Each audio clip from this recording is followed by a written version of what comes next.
Welcome back to the Racial Draft Podcast. It has been a long break, and I apologize for that. I am your host, Michael Ford. You probably need a little bit of reacquainting with what we do with the Racial Draft. Change the complexion, the comic book universe, one draft pick at a time. So, as it has been a few weeks, we concluded about a week ago. We concluded our 12th round of the season 7 regular season draft of the Racial Draft.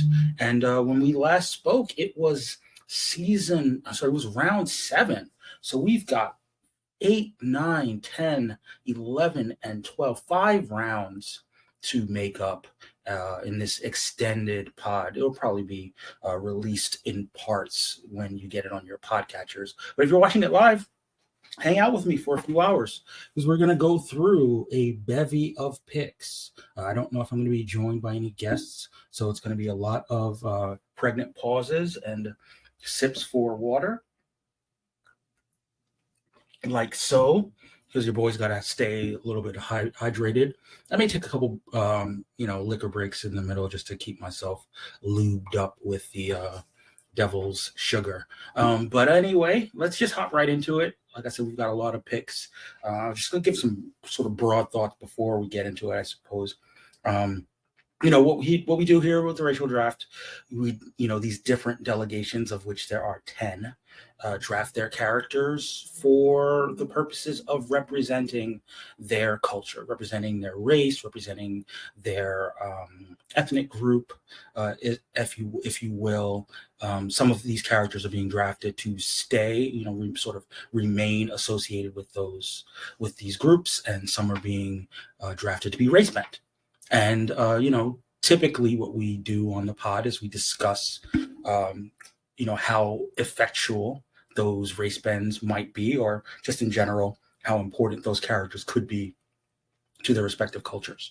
We'll jump right in with the first pick of the 8th round, and that is Slade Wilson, aka Deathstroke, from the Native American delegation. He was drafted a few weeks back. My own thoughts about this particular pick being what they are is I think that Deathstroke is, I think that he's a character that a lot of his personality is tied in with being a super soldier.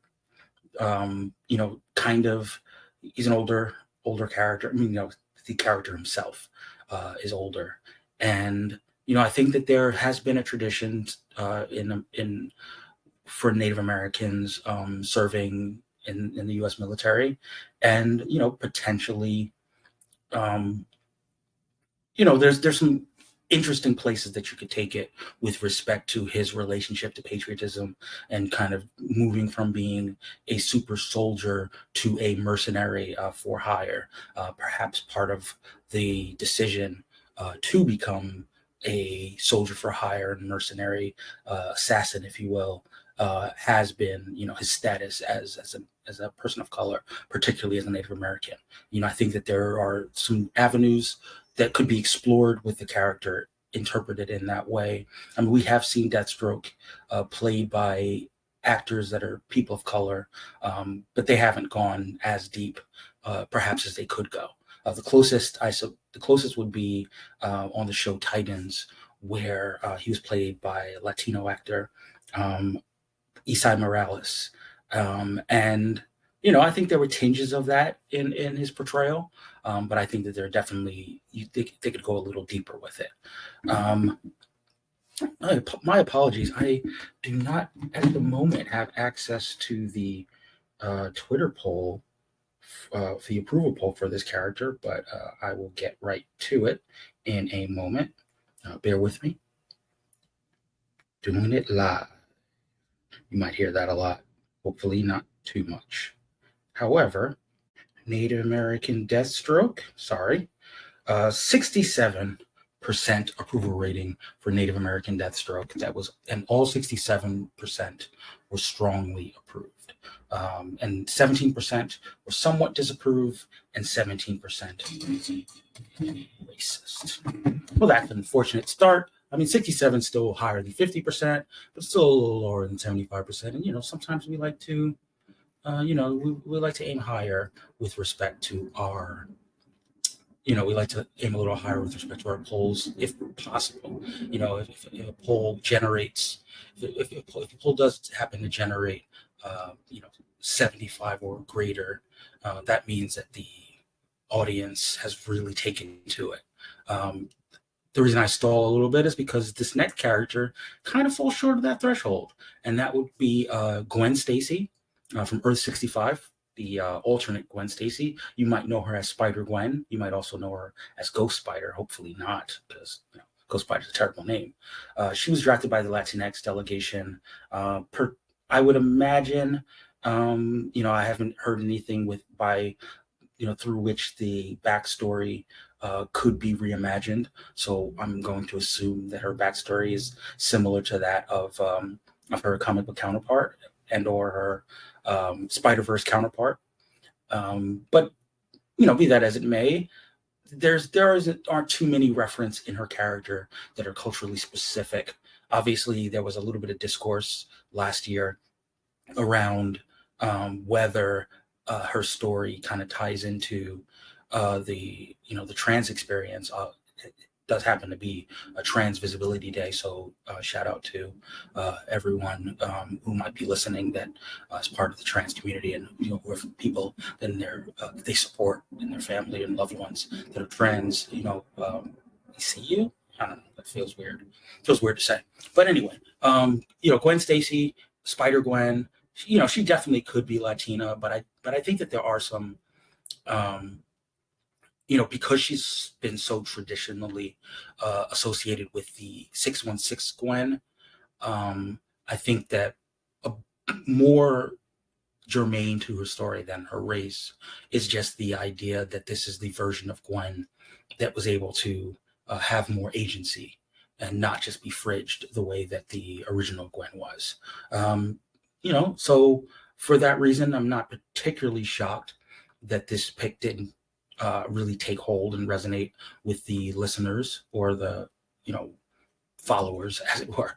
So 55.5% approval rating for Latina Spider Gwen, and that's 33.3 strongly approve, 22.2 somewhat approve, 33.3 somewhat disapprove, and 11.1% racist. We'll move on from Spider Gwen to, this one I'd like to clear out a little space for, because there's a lot of discussion that can be had around this character, and that is from the Black delegation. Shout out to Randy and some of the other people who have represented the Black delegation over the years. This is a character that there's been a lot of discourse around, and that is Max Eisenhart, also known as Eric Lashur, aka Magneto, and he was drafted by the Black delegation. Now, obviously,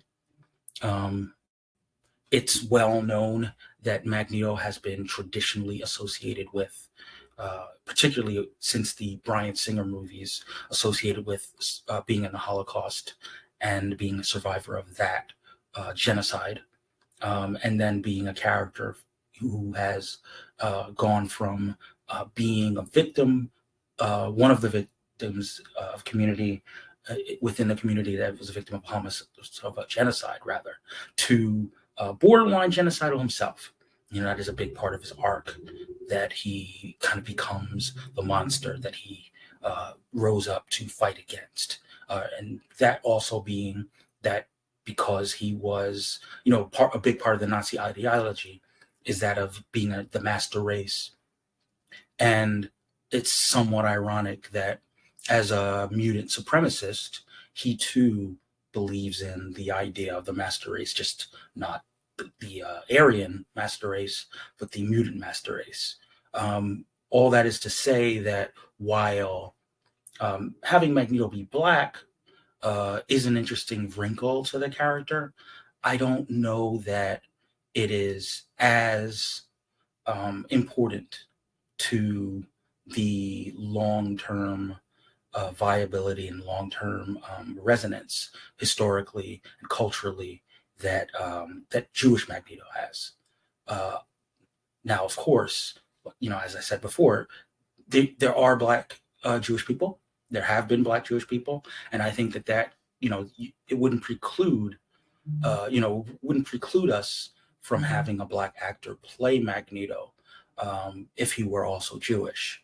But I just don't think that in terms of for our racial draft purposes, him being primarily associated with the black experience, the black struggle, would be as additive as and as important to the character as his Judaism is, or as his experience as a Jewish person who survived the Holocaust. Um, not to get too political at the very moment, but a lot has been spoken about the role of Jewish people as survivors of genocide and what their moral responsibility is to prevent future genocides.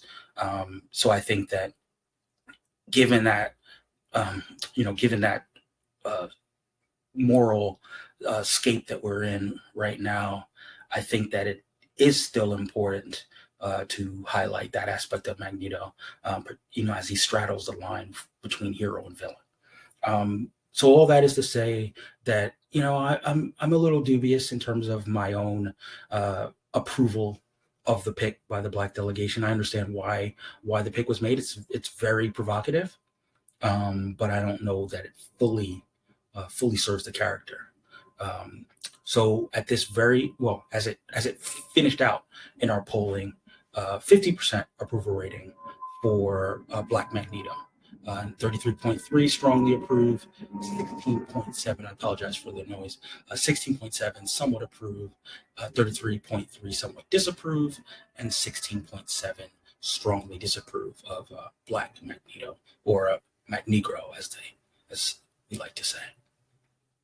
We'll move ahead from Black Magneto to the Jewish delegation, who I imagine were a little bit miffed that they missed out on Magneto this round. They drafted a character that, I would say that there's a lot in her character that benefited historically and currently from being Jewish. This would be Catherine Kitty Pryde, from the Jewish delegation, basically a defensive pick to remain Jewish. What is there to say? I mean, she's had a very interesting arc in the comic book world. Obviously, in live action, was portrayed by oh man, I'm sorry, I'm quickly drawing a blank on the actor. I'll come back to it. But yes, the actor was played. The character was played in live action in the Singer movies, but not necessarily. Oh, sorry, Elliot Page. I apologize. Elliot Page, nay Ellen, in their, or sorry, in his earlier stage. But yes, Kitty Pryde is a Jewish character that was kind of pit as the viewpoint character in the early 80s, more or less, when through the X-Men mythos, and but the avenue by which the debate of the struggle, the Xavier's vision and Magneto's vision of how mutants could best sort of interface with the baseline humans that were hated and feared them. Obviously, Kitty in her early days was very much wide-eyed and impressionable.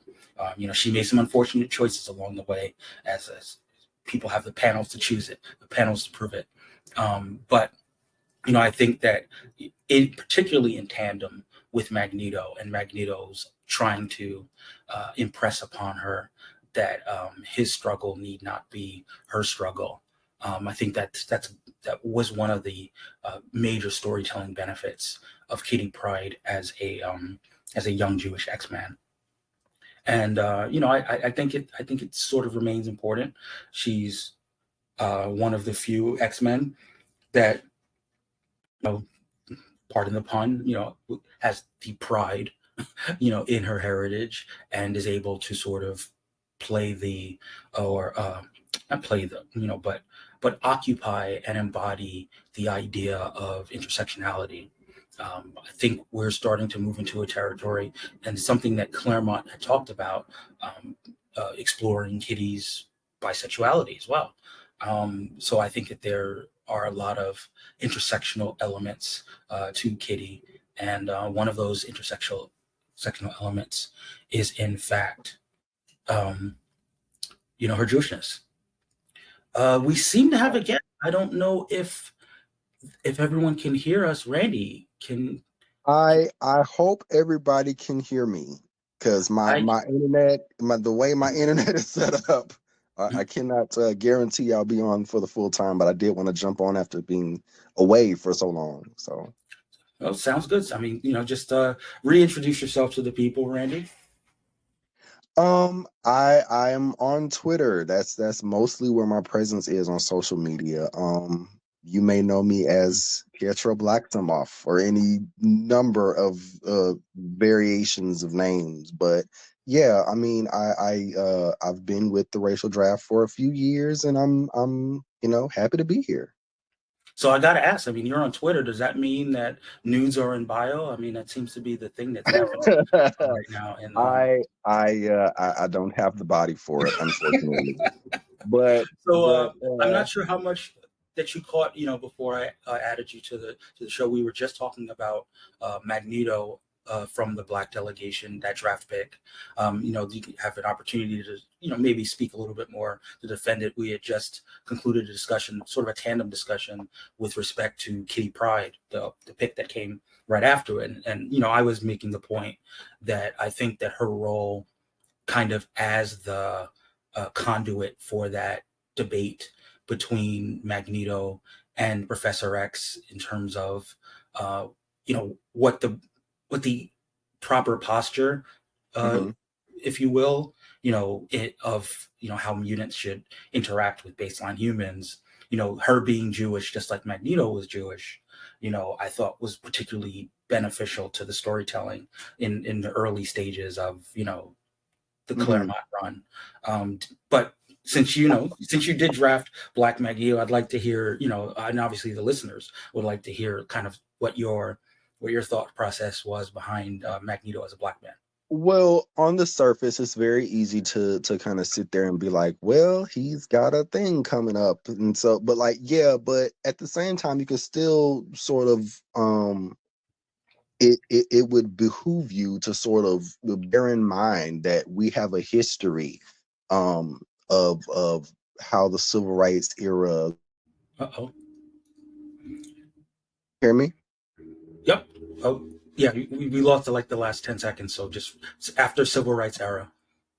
Well, I just was going to say that there's a long history of solidarity between Black people and or Jewish people. Of course, obviously, Mhm. Jewish people can also be Black, but there's a long line of just sort of Jewish folks stepping forward to speak out on our behalf, and us also speaking out on their behalf. And so I feel like you don't take anything away or add anything unnecessary by making him a Black man. I feel like there's a lot that could be, added on to in a beneficial way that sort of is Mhm. like, I he's a man who has endured the horrors of the Holocaust, and then coming to America, seeing how Americans treat not only Jewish people but also Black people as well. So I feel like there's a lot of solidarity to be found there that Mhm. you wouldn't have to significantly,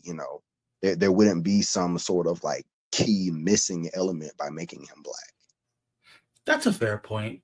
I mean, I suppose, this is something I had said before, one of the true ironies of the Magneto character, because even though a lot of people are sympathetic to Magneto, I mean, I Uh-huh. do sort of see him more as villain slash anti-hero than, than a fully redeemed character, because Yeah, he's definitely not.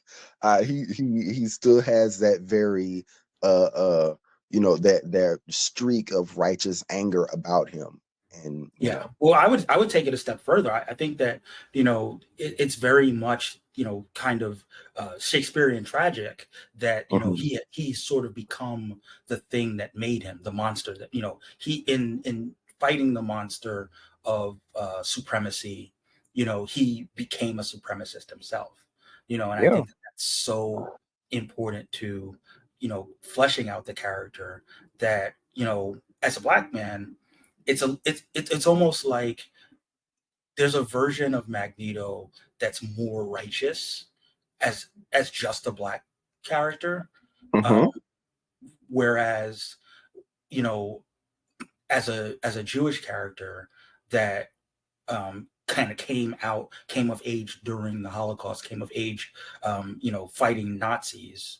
That when you listen to his rhetoric, it is very much Nazi coded. you know, I um, mean, I feel like there is I will not sit here and say that I'm like well versed on the Claremont run. My knowledge of him is fairly recent. But that having been said, he does have this wrath about him that mhm, is very much, I could envision that black guy, that black mhm, politician out there, like I could see that guy being like the super angry YouTuber that we're like hearing from or something like that. I could see that guy.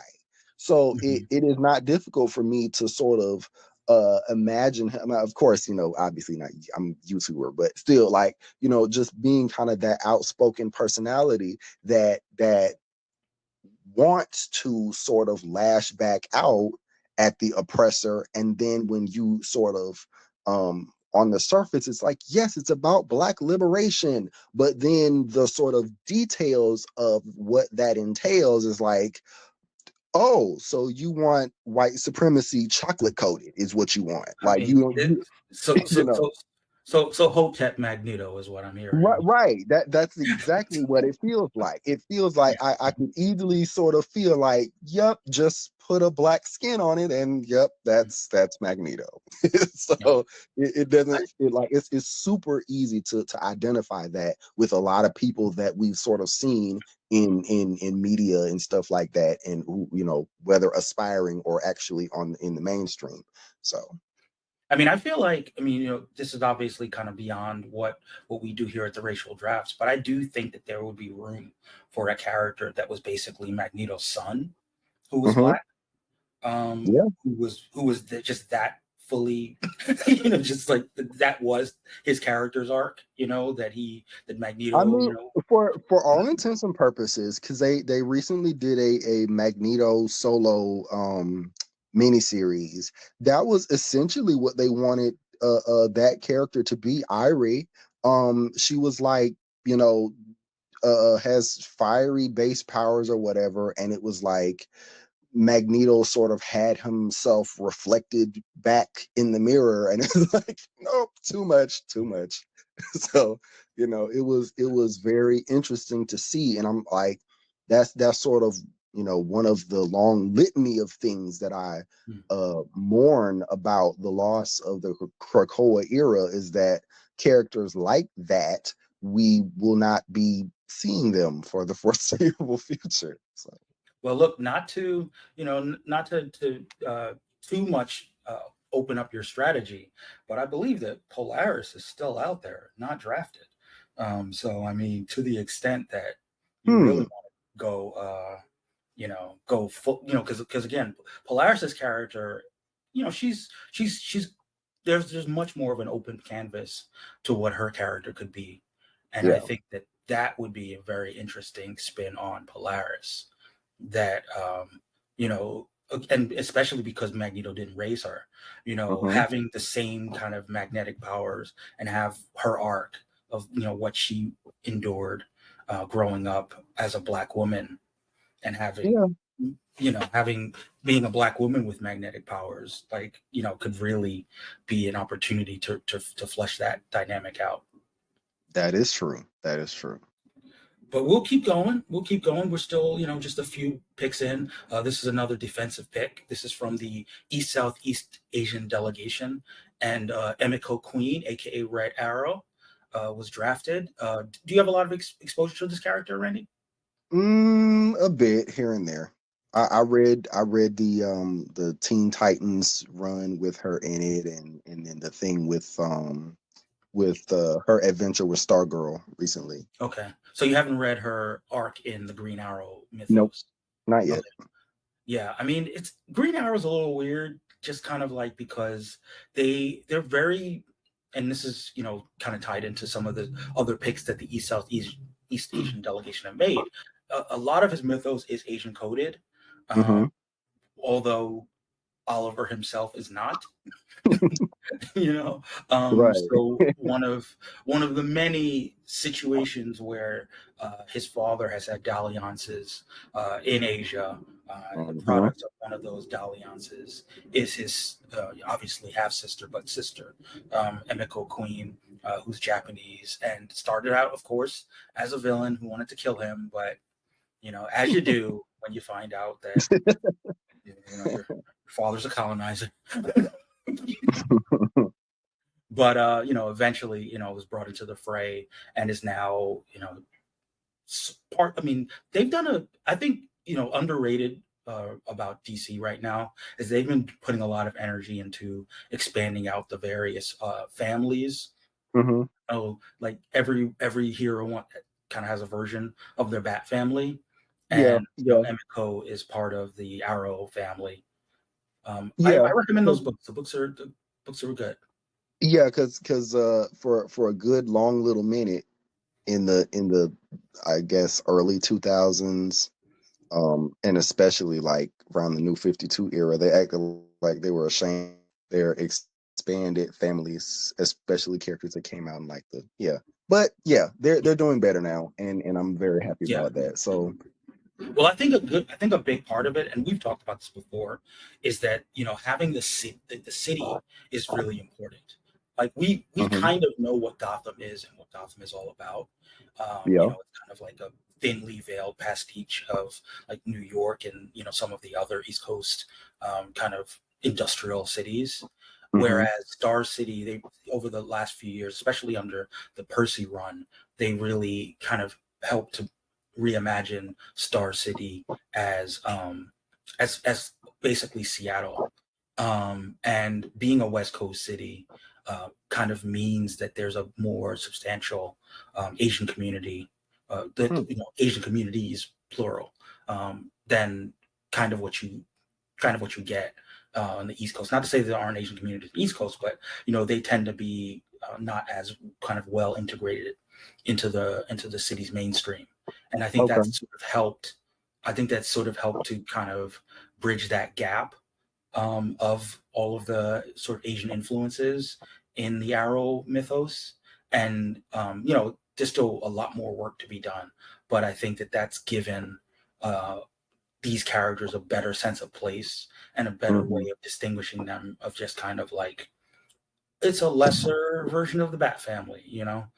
right, yeah, To that end, I think that this season in particular, the East Southeast Asian delegation has leaned into, they've got Oliver Queen, they've got Roy, and they have Emiko, as representatives of the East Southeast Asian delegation. So I think that they've really helped to, re, you know, make that coding something that is, canon, so to speak. I mean, this is definitely the time to do it because like you get an ongoing title like that, and as I attempted to do, it feels pretty good when you get like a whole comic that's just like points for me. Like it's just it's just when I saw that the resurrection of Magneto was going to happen, I was like, that whole book is just nothing but my points. Thank you. So Now for them. I have to be honest. I have not been reading that book. I know Storm plays a major role in the book. Sort of, give sort of like the quick rundown for the readers, or sorry, the listeners, as to why they should pick up the book? I mean, it is so, it's so intense. And yes, of course, you get, like, the feats. We know that fans of certain characters are like what I call quote unquote feet fetishists, because they're like always looking I'm out. gonna steal that. I am gonna steal that because that is gold, my friend. They're always looking out for, like, the new sort of fantastical thing that the character does, and all that's great and lovely. And obviously there's an abundance of them. Out Ewing, like, he loves on Storm and loves on Magneto, but uh, sort of a quick little Cliff Notes version is, um, Storm visits Adam Brashear, Nice, love like and right, exactly. She visits Adam Brashear, calls on his help with, basically accessing, using her a combination of her powers and his science to access, the the afterlife, sort of like, some iteration of the afterlife. In doing so, she comes into contact with this sort of Virgil, Dante's Inferno-esque sort of, metaphysical and abstract manifestations that take you through all of, sort of Storm's perceptions of herself and Magneto's sins. She's confronted with a lot of these sort of things, and she's like battling dominions and going up against these, it's amazing. It's really amazing. And normally I'm a person who, I don't have a super long attention span for, like, when you get um a whole lot of text and stuff like that. Like, I kind of sort of, my eyes gloss over a little bit. But Mhm. every bit of the storytelling, whether it's the dialogue is very, like, soliloquy, like very monologue, that is so just like, the writing and the art just poured everything into it. It is so dynamic and so amazing. You could have taken it like as its own thing almost. You don't even have to necessarily have the sort of background as an X-Men reader, and you can still feel like, oh, okay, this is very impressive work. So I absolutely recommend it to anybody who's sort of on the fence about whether or not they'll give it a try. Okay. So, so yeah, so that's that's the quick pitch for Resurrection of Magneto. But let's go on to the next pick. We're not going to spend too much time on this pick because I don't think there's a lot to say, and that's Gambit. We stand a Cajun king, so to speak. He's been, I think that there's room for multiracial gambit as long as he, sort of maintains his accentry and his Cajun vibes. I think that there's probably enough ethnic mixing that going on in that particular part of Louisiana that wouldn't be too hard to imagine a gambit that's a little bit on the browner side, especially when you add in the fact that he was. My understanding is he was an orphan. Hmm. So just that aspect, you know, him being not really knowing who his parents are, but being raised in that culture, um, sort of provides the explanation for why he could still, maybe not physically resemble uh, what we would classically think of as Cajun. Yeah. Um, oh, I should have mentioned. My apologies. The approval, the approval ratings for the last for the last pick and for this pick. I've noticed that the approval ratings for this season have been a little lower than past seasons. It's been a little bit more disappointing. Maybe because folks haven't been. I I I blame the Twitters. Things have gotten kind of spiteful over on the Twitters. That's true. I also think that because there haven't been as many folks coming on the podcast to explain the picks. Yeah, Maybe people yeah. are just going with their first first inclinations more often. But Emiko Queen, 87.5% approval. 75 strongly approve, 12.5 somewhat approve, and 12.5 somewhat disapprove. That 12.5 I'm side eyeing, because Right, because um, who else is she supposed to be? exactly. Well, technically, I guess she's multiracial because, but yeah, multiracial Gambit, 50-50. 33.3 strongly approve, 16.7 somewhat approve, and 50% somewhat disapprove. I Multiracial Gambit. mean, he's multiracial, black dad, white mom, half and half, 50-50. I can dig it. Because part of me feels like half of those people are like not even really mad about making him biracial. It's just the fact that they just don't like Gambit. Like if you go, if, but like if I'm like that's only like 50% shade, because if you go on Twitter, you'll see that a lot of folks like have this complaint of him just not being written well, like with much substance. And I say that as being my own, I am a Gambit fan and I like Gambit, Mhm. and he's a character I enjoy. But a lot of people are like, oh, he's stuck in this sort of old idea of what guys thought was macho or thought was like whatever. And I'm like, it Are we works. sure he was written? Are we sure he was written for the guys? But yeah, honestly, it doesn't come across to me as I don't know. I feel like a lot of people write off his flamboyance or write off his sort of like the way he was written. The only time I really genuinely have a complaint about the way that Gambit is written is ironically when Chris Claremont writes him. Like that's the only time I genuinely feel like, he falls flat. But anytime other than that, I feel like he's pretty fun, and characters writers know how to have fun with him as this sort of like himbo adjacent sort of character that he's very fun and very funny, even if sometimes his personality might feel kind of one note to the situation. It's still he's still a good time whenever he's there. See, I kind of like. I mean, I will admit that in the early days of Gambit, I felt like he was a little bit too market tested. Yeah. It felt like someone like ticked off all the boxes of like what we Hmm. wanted out of our cool '90s character. Yeah.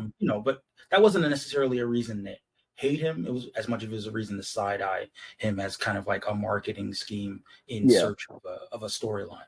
Yeah. They deliberately made him a cipher, because they had that whole,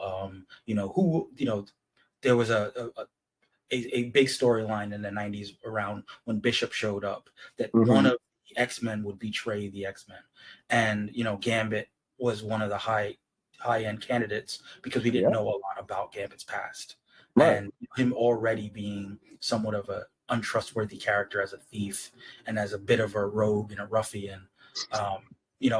I think that they really leaned in on that whole like dangerous romantic stranger bit, but then Hmm. they also had that great storyline of like the romance between him and Rogue, and him not being able to, the him being able to seduce everyone, but the one woman that he actually wanted, Yeah.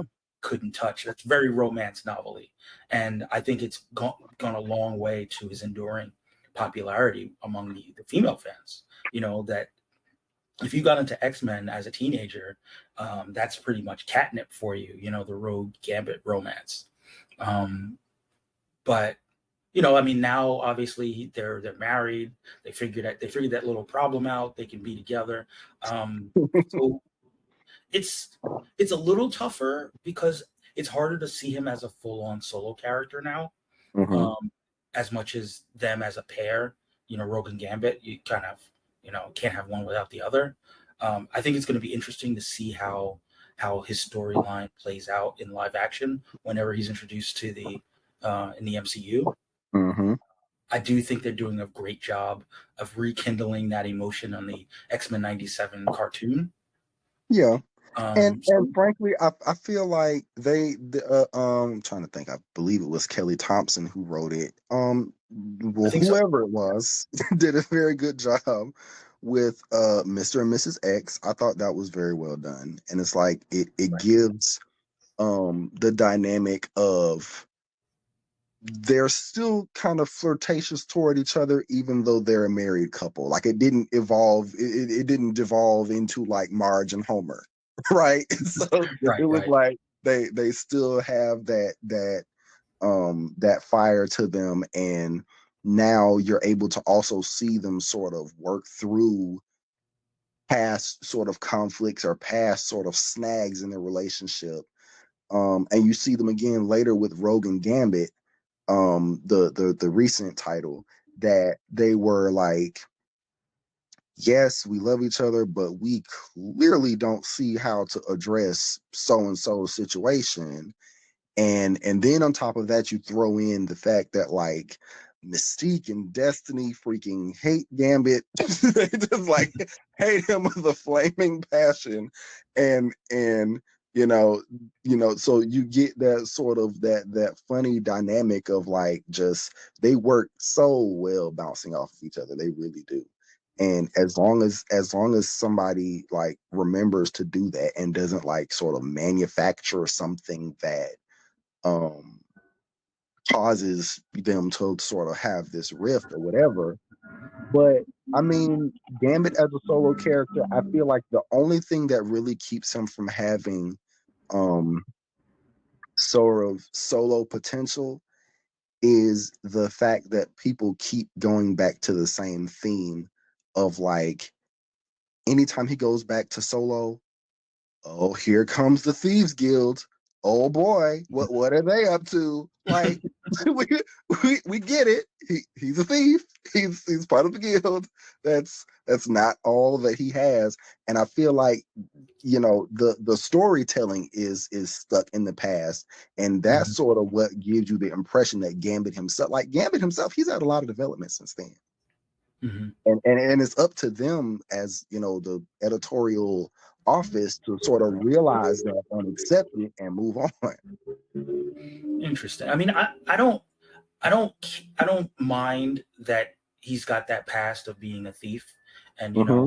a grifter. Like I like my characters, having a little bit of dirt on them a lot of the time. Yeah, yeah. But I just don't find the Thieves Guild themselves compelling.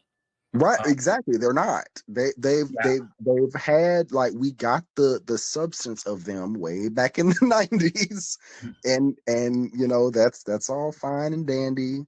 That's very fancy, but they only really are compelling in as much as they inform Gambit. Like I So would wait, never. isn't Black Cat in the Thieves Guild, or She's am I making? she's in a different faction of the Thieves Guild. Okay, Yeah. yeah. So I So like mean, you know, I could not imagine, based on my current understanding of the Thieves Guild, like if they were to be like, yeah, tomorrow we're dropping a comic of the Thieves Guild. Like I no, I wouldn't read that. We've I already kind of. actually see. I'm the opposite. I would read it because of the hope that whoever got that book approved, like, actually had a way to make the Thieves Guild compelling. I will qualify that I would read it if Jed McKay wrote it. I put it that way. Cause Yes, cause yes. he's the one that added so much of the sort of fire, like the sort of seductive allure of being a thief and kind of living that life and stuff. It felt far less artificial when he wrote it. It wasn't like he had to try to push you to feel that way. It's like, okay, by the sort of teasing out of the concept, oh, this is like, it's kind of spicy. You kind of up to like trying to figure out what they're up to. And like, I mean, Felicia Hardy and Odessa, what's her name? It's like, it's very interesting that the way that he did it. So again, if it was Gambit, like, sure, but I would have to sort of get that same elaboration on Gambit that I got for Felicia Hardy. Yeah, like my pitch, not that everyone wants to hear my all of my pitches, but like my pitch for a Gambit solo movie is essentially like an Ocean 11 style movie where he has to do like one big heist. and and Rogue is on the other side of the heist. Like he can't let Mm. her know that he's gotta, steal from whoever it is that she's affiliated with. Like that would be my like single heist Gambit stories. Would be more interesting than exploring all the nuances of the Thieves Guild. Yeah, I mean, I feel like yeah, Gambit is it's not the thieving that gets old. It's not the romancing that gets old. Because honestly, I'm here for all of it. Like I'm hearing you say like the sort of intrigue of it all was like popular with teens, and I was like, yep, I am teens. Because I'm here for all of it. But I mean, I wish that that he would get one of these current writers, because I feel like this current slew of writers is like they are really on it. They're really good about Mhm. it, and I think somebody in this current slate, they could do it. They really could. All right. So we'll move on from one character that is, kind of wanting a renaissance with a really good writer to one that actually got that renaissance in Christopher Smith, aka Peacemaker. Hmm. You know, I think that this is a character that nobody heard of a few years back, or no, I would say nobody, but not a lot of people heard of this guy. He came deep in the crates of the DC universe, and good old James Gunn put him in a Suicide Squad movie, cast John Cena to play him, and both of the writer and the performer made the character pop, and then he got a solo an HBO Max series that also popped. And wouldn't you know it, they've got I wouldn't call him an A tier.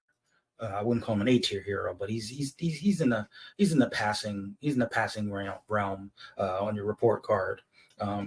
More a lot of people know about Peacemaker, and a lot of people care about Hmm. Peacemaker. I basically look at him as Amanda Waller's physical avatar. you know, Yeah, um, yeah. she's doing the planning, he's following the orders. I don't know. Did you read the Peacemaker Tries Hard miniseries? I was gonna save Peacemaker for a binge read, but Okay. I definitely have noticed the uptick in his presence in the comics, and it's like when I talk about, I mean, we've talked about it on Twitter, just the sort of the trifecta, or like the sort of top tier way in which you push comics characters, is sadly it's not through the comics, it's from movies, and it's from games. Like, yes, Mhm. TV also helps. Yes, comics also help. Obviously, comic appearances also help. But largely, it's movies and games. And Peacemaker has gotten both. He showed up in one movie, and it is now a permanent part of a really super popular game. If I'm not mistaken, is was it just Mortal Kombat, or was it another game he was added to as well? I know it was Mortal Kombat. Was he also added to Fortnite, or am I I I making I that up? think I don't recall for sure, but I'm like, okay, so you're in at least one super incredibly popular gaming. Not to mention the series too. So Right, the right, right. series was important in fleshing him out. Kind of making him more likable and Yes, having yes. people understand his motivations and what makes him tick. Right. And those things are far more accessible, legally accessible anyway, than the comics. So, you he's gotten a really interesting push, a sort of unexpected push, honestly, but a really interesting push. And I feel like Uh-oh, we lost you so again. So come on back. You feel like oh, I just was saying that he's um it seems clear that he's gonna get a good long push, like he's yeah, gonna be here for a while. So yeah. Tying that into where we are with the racial draft, this is a character that works really well as a white guy, exceedingly well as a white guy because of the fact that he's a little bit on the mediocre side. He's not what you would call excellent. And the fact that his dad is a white supremacist Hmm. kind of has the benefit to him as well. He's not a Nazi like his dad. He's I mean, look, it he's it it gives that, yes, also of course he's not a Nazi like his dad, but at the same time, he still gets to have sort of that sort of edge lord yeah, humor about him. He still gets to have sort of the inappropriate, politically incorrect sort of way of delivering himself. That's right. like you would expect that from a conservative, but he's trying to do better, but he still is like, It's it it's is. it's the classic. Well, he really doesn't know any better. Right, right, exactly. So he gets to, and that sort of is the intersection of also making, like I was saying on Twitter, like he's our bisexual murder himbo. Like he's that, because he's very inappropriate in how he talks about people, how he talks about like black and brown.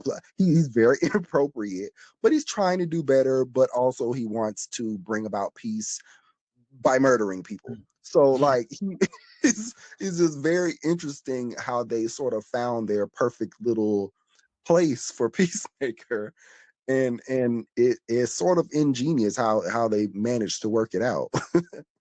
Yeah, I mean, it's funny how in around the same time frame, we had Peacemaker and we had John Walker Mhm. introduced in live action, and I think that they're really of a piece with one another. What But one of them is flirting and the other is harassment. Yes.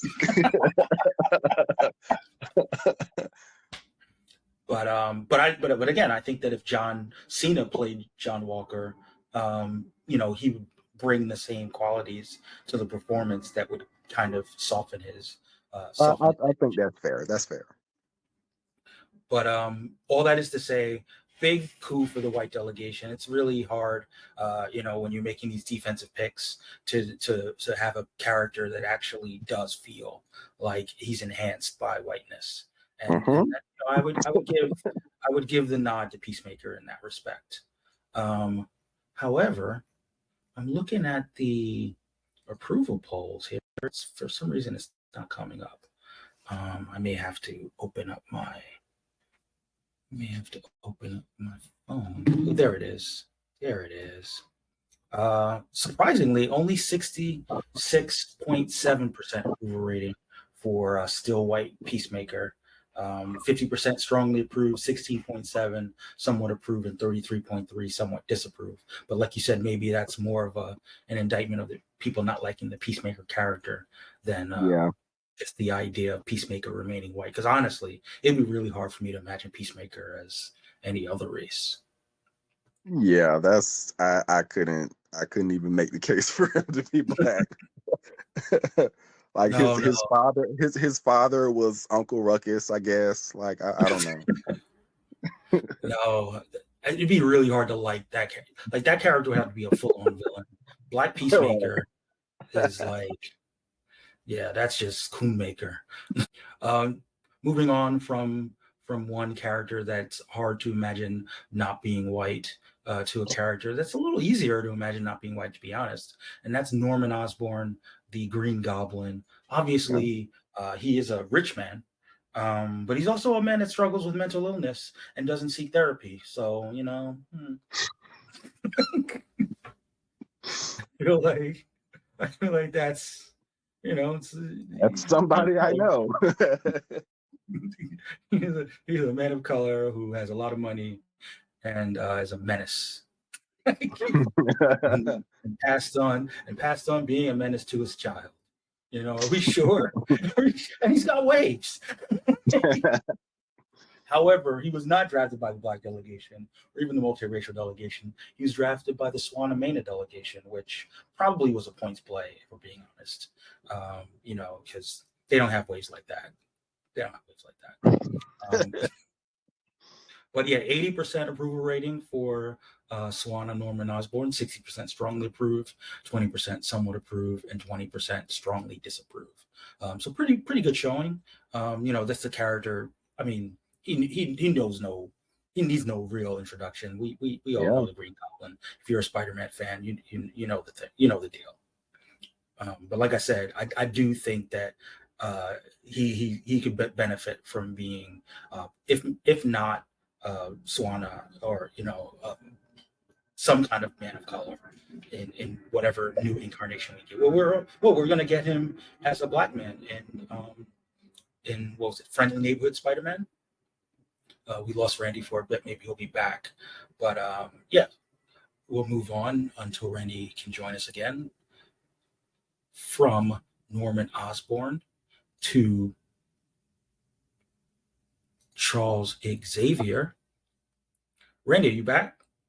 I accidentally kicked myself out. Yes, I'm back. All right. So yes, from Norman Osborn to Charles Xavier, Professor X, the from the Polynesian delegation. Obviously, we've talked about this before in other seasons about the idea of Professor X. If not a white man, he can be a person of color, but he still needs to be on that respectability politics train. Hmm. That's his jam. That is his Yeah. jam. You know, hopefully they I will mean, accept us. right, the fact that so many black and brown folks have internalized the respectability politics is like, yep, that makes a pretty compelling case that he's very versatile in where his background can fall. Yeah, and I know that it's become popular to think of Professor X as a villain. I don't. I think of him as someone who is sort of the supreme pragmatist, and on a certain level, honorable. His power being what it is, he both Hmm. has the ability to sense all the bigotry in the world, and Hmm. he also has the power to remove that bigotry. But Yeah. if he were to do that, he would take away their agency and their free will, and that would Yeah. make him villainous. So what he's trying to do is change minds without literally changing minds, Right. or change hearts rather than change minds. And I think that if you look at Professor X, through that lens, it kind of gives him a little bit more of a heroism. um, what he's struggling with is a lot deeper than what a lot of other people that are trying to lead are struggling with. Hmm. Yeah, I think that's fair because it's very easy to look at sort of the result of his actions without without sort of giving the grace of what exactly does telepathy feel like, you Yeah, know, we lost him for verifiable. Right. yeah. I'm going to just say it like that. We don't have scientifically verifiable Mhm. uh, uh, proof of telepathy existing as a real thing, but we can sort of imagine being able to. I don't know. We can only sort of have that limited idea of what it would be like, Right. as opposed to somebody who would, you know, I'm assuming in the early parts of his development, he would have had no control of his powers, and so he was constantly being inundated with these ugly ideas, and about mutants, but also about probably people of color, about women, about LGBT people, like just whatever, whoever was different. He's constantly hearing people's perceptions and has to sort of parse through what of those allegations are true and what is not true, what is just Right. somebody being a and jerk. So like it's very and it's kind of difficult. interesting, Yeah, go ahead. obviously, we living in cynical times, Uh-huh. we see a character like that, we would think, well, that character is obviously going to be a villain because they're Yeah. seeing the darkness in all of us, you Yeah. know but the idea that someone can see the darkness in all of us and still believe that we can do and be better, and you and know cling to it so dearly as he does. Like he's right. very, very passionately holds on to that. Exactly. So, I think that perhaps, I think that when he's portrayed as a pure white man, I think it's a little bit more naive than even when it's a person of color, Yeah. um, because yeah, maybe he, as a white man, hasn't really heard the worst of it about himself, about his own people. I mean, Yeah. he's heard about mutants, but he hasn't heard about black people or Yeah. Asian people. Um, Yeah. so when you give him a little bit of a little smattering of melanin, I think it makes the character even more powerful. Yeah. It makes that empathy that much deeper. Yeah. Right.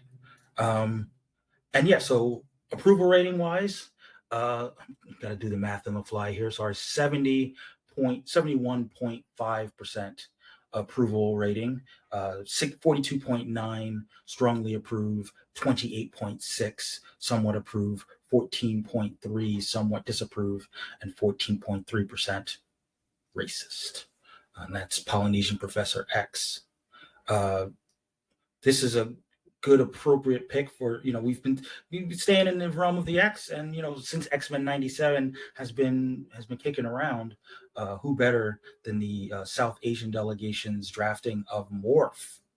um, I will imagine that your exposure to Morph came through the comic, I'm sorry, the cartoon, like mine did. Is that correct, or did you read him in Exiles? Um, I did read Exiles, but like my reading of like his character was sort of out of order. So like before I only just recently binge watched the full X-Men the animated series. Like I had seen Okay. episode as a kid, but I never seen every episode. So I started off with reading the comics, which was Generation X, the recent Generation X run, and they gave us a character that was called Morph. And then after that, I read Exiles, which was like, oh, this is Morph, like the one Mhm. that people really kind of know and are more familiar with. And then I saw the show, so I was like, okay, well, different versions of the character, and I feel like, yeah, they clearly leaned into the one that's more familiar from Exiles. So, Yeah. I mean, I gotta be honest. I didn't care for Morph during the first run of the cartoon of the mhm. animated Yeah, series. yeah, yeah, I thought that the character was sort of put out there to be one of an original character that they could kill off, so as to not kill off one of our mainstay characters, and I yeah. appreciated that much. I appreciated that. But then when they brought him back, with a grudge, I was like, man, you don't even go here. I was like, Yeah. yeah. He, I'm he like, kept he kept coming back as like a sort of a foil, and then you kind of feel sorry for him, but he wasn't around long enough for you to really actually develop any emotional attachment to him.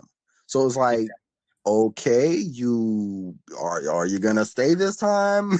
Are you gonna get your little intro sequence too, or no? We're okay. Well, I guess bye. See you till next and then time. the fact that his powers were basically Mystique's powers, but like Hmm. Mystique was a much more, and continues to be a much more interesting and layered character. It was Yes. just kind of like, yeah, can we get more Morph up out of here so we can get Mystique in there? Yeah, I But mean, basically, and it was like because basically what I was expecting or hoping for when I was actually watching the animated series, I was like, okay, so are we gonna ever get into why Mystique is working for Apocalypse, or and they just kind of never went that direction, exactly. and but we just kept getting more. So yeah, that Right. was Just reimagine all of those episodes of the original X-Men animated series where Morph has actually been Mystique the whole time. right. Yeah, and it's like it's not that I hate Morph. It's just that he was superfluous. Yeah. So But I, we're keeping our fingers crossed for what their plan is for this version of Morph. I don't know. I mean, if you've listened to this podcast, you probably know, but if you don't, Morph is going to be uh, introduced or come out as non-binary. As of now, Morph is still using he, he him pronouns, but at some point, I imagine that Morph will use they them pronouns, and perhaps this means that we'll see Morph in other incarnations. Back in the 616 comic universe. But if not, then Morph can live and prosper in the animated universe as represent one of the, I think the first outwardly queer character in that in the animated universe, right? Am I Um, forgetting as something? as far as I'm aware, I think the first, yeah. Cause Yeah. cause So the previous animated series, they never introduced Destiny. So we never had any sort of tie between Mystique and Destiny at all. Um they yeah, yep, yep, I think it's first. yeah, so that'd be cool. Yeah. Cool distinction for the character. So yeah, big things could potentially portend for Morph, and the South Asian delegation got it on the ground floor of that. With Morph being such a blank slate, why couldn't Morph be South Asian? With the shape shifting ability, Morph could be any race, honestly. Uh-huh. Even the fact that Morph so often uh, depicts, this is something that's going to be covered, I'm sure. The fact that Morph is so often depicted as a white man, that could just be Morph's mutant ability saying, oh well, this is what you want. This is the version of myself that allows me to move through with the least amount of struggle. Yeah. Yeah. So to that end, from an approval perspective, 83.4% approval rating for South Asian Morph. 66.7 strongly approve, 16.7 somewhat approve, and 16.7 somewhat disapprove of South Asian Morph. So good on the South Asian delegation for making another strong pick. So that was the eighth round of the racial draft. We'll try to pick things up a little bit, go a little faster, so we can get through these rounds and not be here all night. South Asian delegation came back around in the ninth round with Kurt Wagner, um, Nightcrawler. This one's a little bit harder of a stretch, right? Because I don't know a lot about the whether there are not only South Asians in Germany but South Asian Christians, Catholics, if you even in Germany. Um, Obviously, those are really important aspects of Nightcrawler's character, both being German and being Catholic, particularly because of him looking like a demon. But assuming that they can square that circle, um, I suppose I don't have much of a disapproval of the pick. But what about you? That definitely feels like an adoption story. Like I can't like I really can't I can't I mean it's Mystique obviously is the parent of so but I there's a lot there to consider, so yeah. I feel you there. So 66.7% approval rating for South Asian Nightcrawler. That's 55.6 strongly approve, 11.1 somewhat approve, 22.2 somewhat disapprove, and 11.1% racist. Moving past Crawler to Clea Strange. Clea Strange, from the Polynesian delegation. Really, that's a character that, obviously traditionally depicted as white, but doesn't have to be. mean, Clea is of the Faultine. That can translate to anything in terms of human appearance.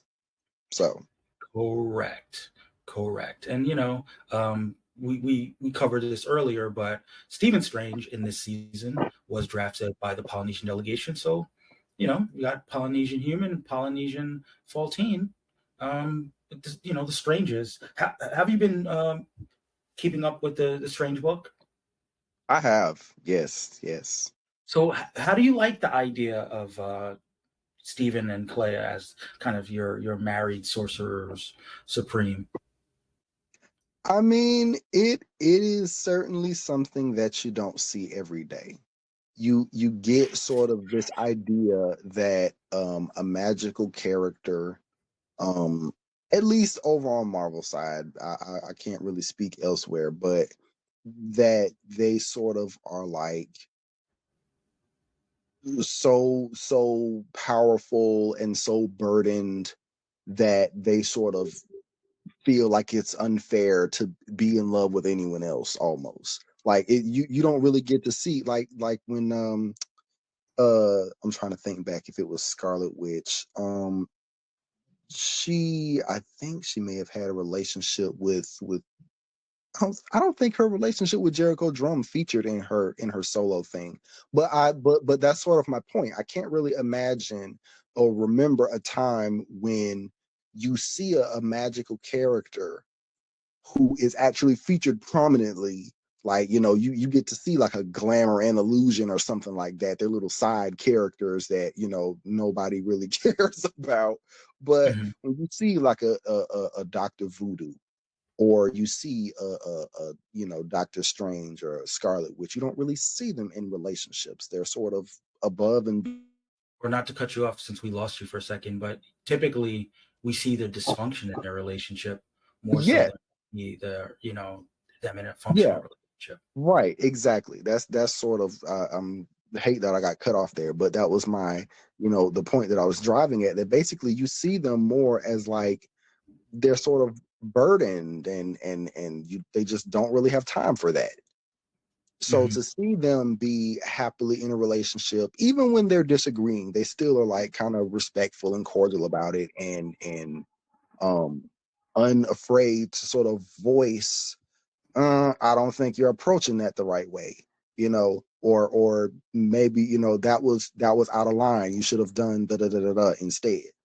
And Mm-hmm. so it feels like an actual relationship, not just one sort of serving the ends of the other plot wise. It Well, works. It works really well. that's good to hear. I mean, contrary to popular belief in some of other contexts, I do like when characters evolve. I just think that some characters, you know, can evolve past the point where they're the same things that appeal to the Mhm. character would be present. But I feel Yeah. like in the case of Strange, he's been through so many ups and downs that this idea of the Stranges together, and Clea was out of the picture for so long, uh, Yes. that her coming back full force and her being elevated to this level of like on par with Doctor Strange. It feels organic, it feels earned, and it Right, feels right. like That's what I feel. That's what I feel like is so satisfying about it, because when they initially had a relationship, it was almost like the college teacher having a dalliance with the TA, Mhm. the college professor having this sort of inappropriate relationship with one of And his let's face students. it, that's Stephen Strange coded as fuck right there. and and like they ended up getting married, but she was sort of like, I don't know, it was very much like she was sort of doting on him, and like Mhm. they just didn't write her in a way, Clea, such a way that she really was An equal. right. and Yeah. and not not even necessarily just status wise, but also kind of in terms of like her maturity and her Mhm. ability to sort of make the quote unquote tough decisions or whatever. And so now you see her come back and she's like, I am of the Faultine. I am a warlord. I am, the sorceress supreme of the dark dimension. And like she has the sort of the all of these traits that we normally ascribe to how Doctor Strange would, sort of carry himself. And she does much the same, with her own flavor to it. And it works super well. It really, really does. Because yes, she's learned from him, but she's not like a carbon copy of how he does things. Right. So to that end, 66.6% approval rating for Polynesian Clea. Very 33.3 strongly approved, 33 somewhat approve, 22.2 somewhat disapprove, and 11.1% racist. Um, moving from this one, we can maybe get into it. The Swanamena delegation, Dreamer. I know you've been a big Dreamer reader. Um, Tell us why that could or couldn't work, Swana Dreamer. Well, the simple fact is we start off with the observation that today is both Easter Sunday and also it is the Trans Day of Visibility. So Mm. happy celebrating to all who observe either and or both of said observances. Mm. So that having been said, Neonal is she is Naltorian, she's an alien from the planet Naltor, and it is very very much a part of her as a character that she's trying to discover sort of how to make use of her abilities and how to best use her abilities to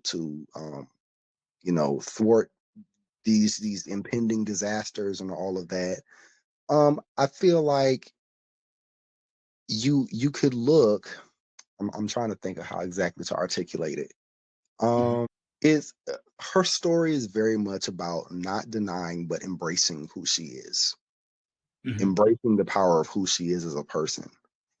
When all the world is looking at her from the outside and feeling as if she is less than, she's not good enough. Her sister tries to deny her womanhood because she's transgender. It is very much there's so much there that you could also reflect on being a woman of color too. Mm-hmm. And like you may look at me from the outside and who I am biologically, what I look like may not fit into your mold of what is acceptable or what is worth exploring or what is worth um celebrating. But I'm still worthy and I still deserve to exist. And I Yeah. have, and not only do I deserve to exist, but I have every bit as much to contribute to society as you do, and in Mm-hmm. some cases more so. So yeah, I feel like that's the fact that she has been selected. I almost feel like it doesn't even matter what delegation. She Yeah. she has this comic that's coming out. Uh, Dream Team for Suicide Mm-hmm. Squad, and also her solo graphic novel is either it's coming out or it's already been released. I believe it may have been just recently released. Bad Dream, Yeah. Yeah, the and one thing that the only thing so, that would be kind of a little bit give pause and pushback is that mhm, we know that it was Nicole Maines who gave so much of herself into her performance of the character on yeah, Supergirl, that's fair. and it does seem that she's played a big role creatively Hmm. in writing the character and kind of bringing her into the main universe, Yeah. the main canon of DC. I mean, I had hoped because I wasn't sure that Nicole Maines might be a woman of color herself, but it turns out that she's not. That she's a white woman. Um, but you know, I would hope that uh, she wouldn't have an issue with her character being reimagined in that way. I don't think it doesn't. I don't think it's any kind of disrespect to the character, like you said, for Yeah. those reasons. But obviously, out of it being such a new character that is getting so much kind of real time input Hmm. from one creative would be the own would justify what I'm about to say, which is looking at the approval rating for this draft pick at one of the lower 33.3 approval Good with God. 33 strongly approve, and 66 disapproving of the pick. So, I don't know how much of that is about the idea that there's a very particular vision of who. How much of it is misogyny? How much of it is transphobia? How much of it is Islamophobia? Like there's a whole smorgasbord of ugliness to pick from. Hopefully, it's just about the character. Yeah, exactly. Looking at it through the most good faith lens that you right. through. It's just that this character has been so associated with Nicole Maines that anyone, any other delegation than the white delegation wouldn't allow for her to be cast in that role. I certainly hope that that's all it is. So from Dreamer, we move to what some might say is the opposite of Dreamer, and that would be Hank McCoy, my old nemesis, Hank McCoy.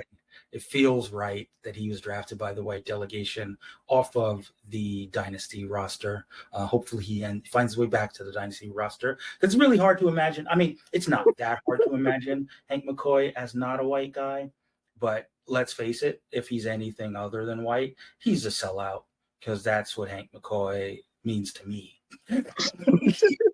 he will sell his people out because he is a self-hating mutant. Yeah. Very intelligent. Not going to knock him on that front. Has done great things on the science front, but he likes to use the science to try to erase his mutantness. And that strikes me as the kind of person that would definitely be into race play. Can you save us from the Hank McCoy slander, or would you like to participate in it? Look, I feel like it is very wow. You put me in a difficult situation. No, because I don't it was much easier to enjoy him as a character. First of all, when you see him in the animated series, because you don't get all of that chicanery with him trying to undo his mutant powers. But also when you see him in the Avengers, right? Because that's where he actually seems to feel like the same thing that I had my complaint about Vance Astrovic is very similar to his. It's like you're not really you don't really seem to get the mutant struggle, like not really, like you sort of give me the impression that you're one of the you're trying to be one of the good ones. Right.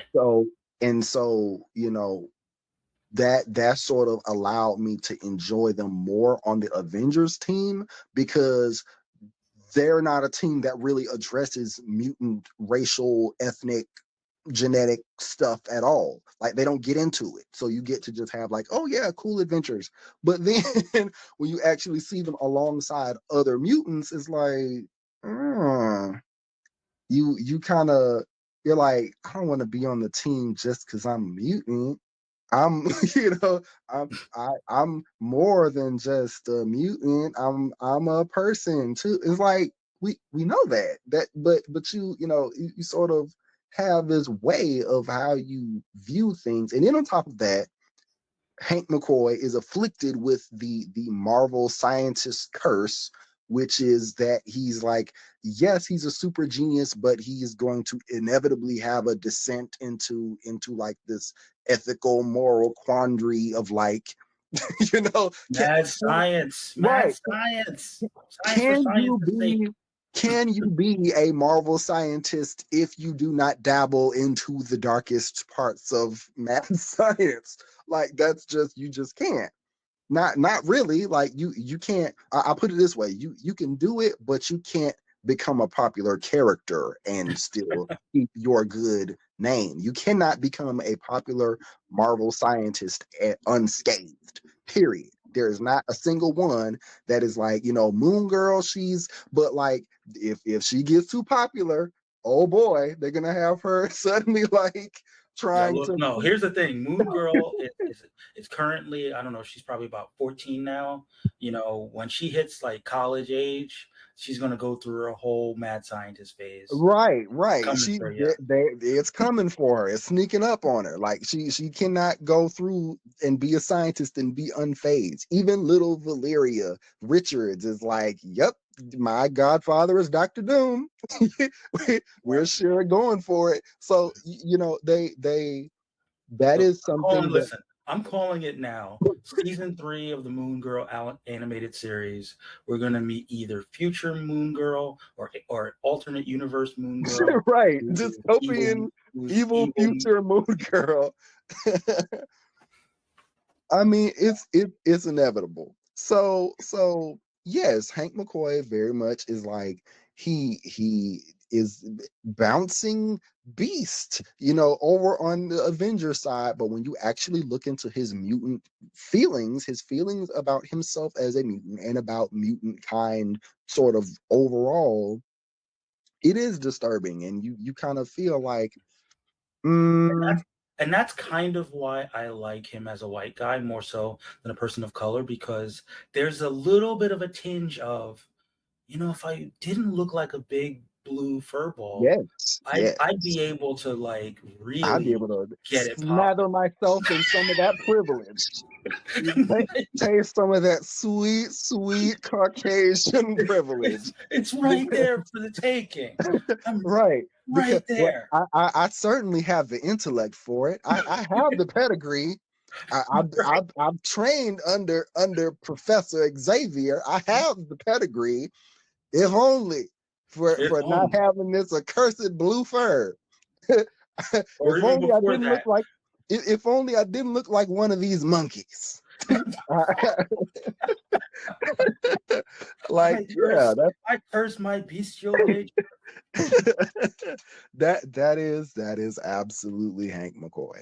He very much is you know, constantly quoting Shakespeare and Nietzsche and all these other philosophical people, and he wants you to know he's Oh, very intelligent. He's well, we not just letting got you a note forget that. from we got a note from Carlos in the chat. Shout out to Carlos. Apparently, there was spoilers for Moon Girl season 2. There was an evil alt Moon Girl in this season, so we're right there. So it comes for us all. Evil mad science comes for us all. Oh, Um, that's too funny. but yes, so 66.6% approval rating for white Hank McCoy, which is still too low. 33. 66.6. That sounds about accurate. So yes, White Devil Beast, the the mark the the of mark said of beast. beast. You're right, exactly. uh, yeah, so yeah, we'll leave it there. The 6.6% marked for the beast. Moving from the beast to, I can't make a good transition here. Kendra Saunders, Hawk Girl, for the multiracial delegation. I would presume this multiracial would be Afro Latina. But yeah, I mean, look, we've talked about her before.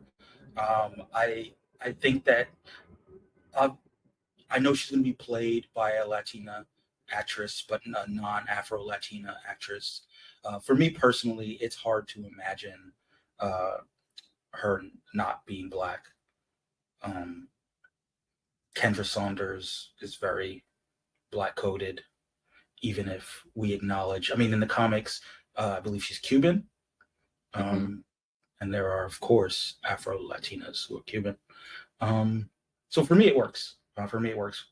She can embrace her African American or black, if you were, heritage while also embracing her Latina heritage, and that's what the multiracial delegation was there for. Yeah, Do yeah. both. They are Uh, the skeleton key. Exactly. exactly. So it works for me. What about you?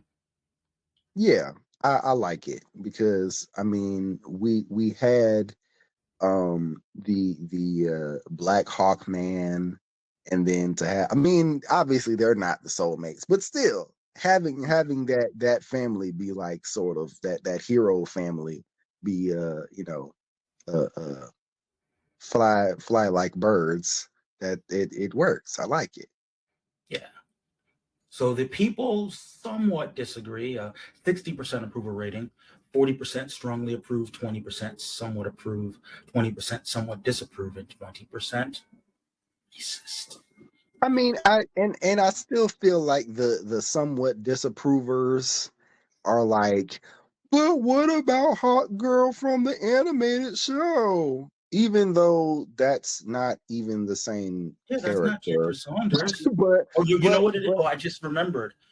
Didn't the actress who played Hawk Girl in the Arrowverse, wasn't she like trying to run away from her blackness? Wasn't that a thing that she was doing? but I do know that there are still a very unfortunate number of folks over on the socials who do not know that Sierra and Kendra are not the same character. Like there's a lot of folks who think that Hawk Girl is Hawk Girl no matter which girl is wearing the hawk. Like she just is Hawk Girl. So they a lot of them I'm sure are like, black, what do you mean? So yeah, that's probably where that's coming from. Fair point. This character is a fairly new character, and I've been reading the Gods book on Marvel. Have you been reading this book? Yeah. Oh, that's well. I This is a character yes, who's a little bit of an yeah. this character is a little bit of an enigma. Akio Maki, one of the co-leads of the Gods book. It's a defensive pick. She's Asian in the book, and she's been drafted by the East Southeast Asian delegation. For me, that should be a easy 100% approval rating. But Mhm. our listeners being what they are, 83.3% strongly approve. Somebody's out there going, no. I don't have much to say on her. I've read the story and it is interesting. I won't say that I'm locked in, but it's interesting. Yeah, And I'm not yeah, fully locked in, but I'm finding the story interesting. I just don't yeah, feel like I need to read it as soon as the issues drop. yeah. From there, we move to the Jewish delegation and our girl Ilyana Rasputin, who I know you don't like. Uh, Magic. She's been drafted by the Jewish delegation before. Obviously, there are Jewish Russians. Mhm. Um, to the extent that she and Kitty Pride are kind of besties, maybe more. Them being both Jewish would just be another thing that they would have in common. Um, I don't have any reason to object to Jewish magic. What about you? It works for me as long as she. I mean, there may come a time in a future draft where we get to see Black Girl Magic, but for now, I'm as long as she's not with us, I'm cool. Okay. So yeah, 85.7% approval rating for Jewish Magic, 71.4, 14.3 is the breakdown for the approvals, and 14.3% anti-Semitic. Moving on from Magic to Mystique, uh, two strippers. Um, You're but right. and yes, that's your girl, Black Mystique. Yes, Talk yeah. about it. I mean, I first of all, like it comes from just the fact of who I wanted to actually play the role. Like I Okay. genuinely, if it in the MCU, I'm like, yes, get her please, because she just has it. Like I am not somebody who typically uses this vernacular, but if anybody has it, she has the riz. So like dang it, I forgot her name. I'm so bad with actors' names, but the actor who I saw, I remember her from American Horror Story. I have Mhm. yet to watch Pose. I'll get to it, but I have yet to watch that. But I have watched American Horror Story, and she makes such a compelling sort of character in that she's not like this one-dimensional villain. Like, I mean, both times she was in the show, she was in the show multiple times, but both times she's in the show, she's like just very elegant and sort of cold, and how she sort of carries out her villainous plots or whatever is just so like it is very charismatic. Mm-hmm.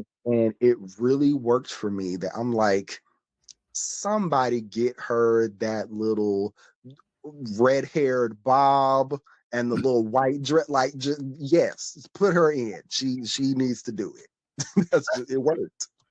I feel you there. I mean, I've been saying for a few years now that my fan cast for Mystique would be Tandy Wayne Newton, Hmm.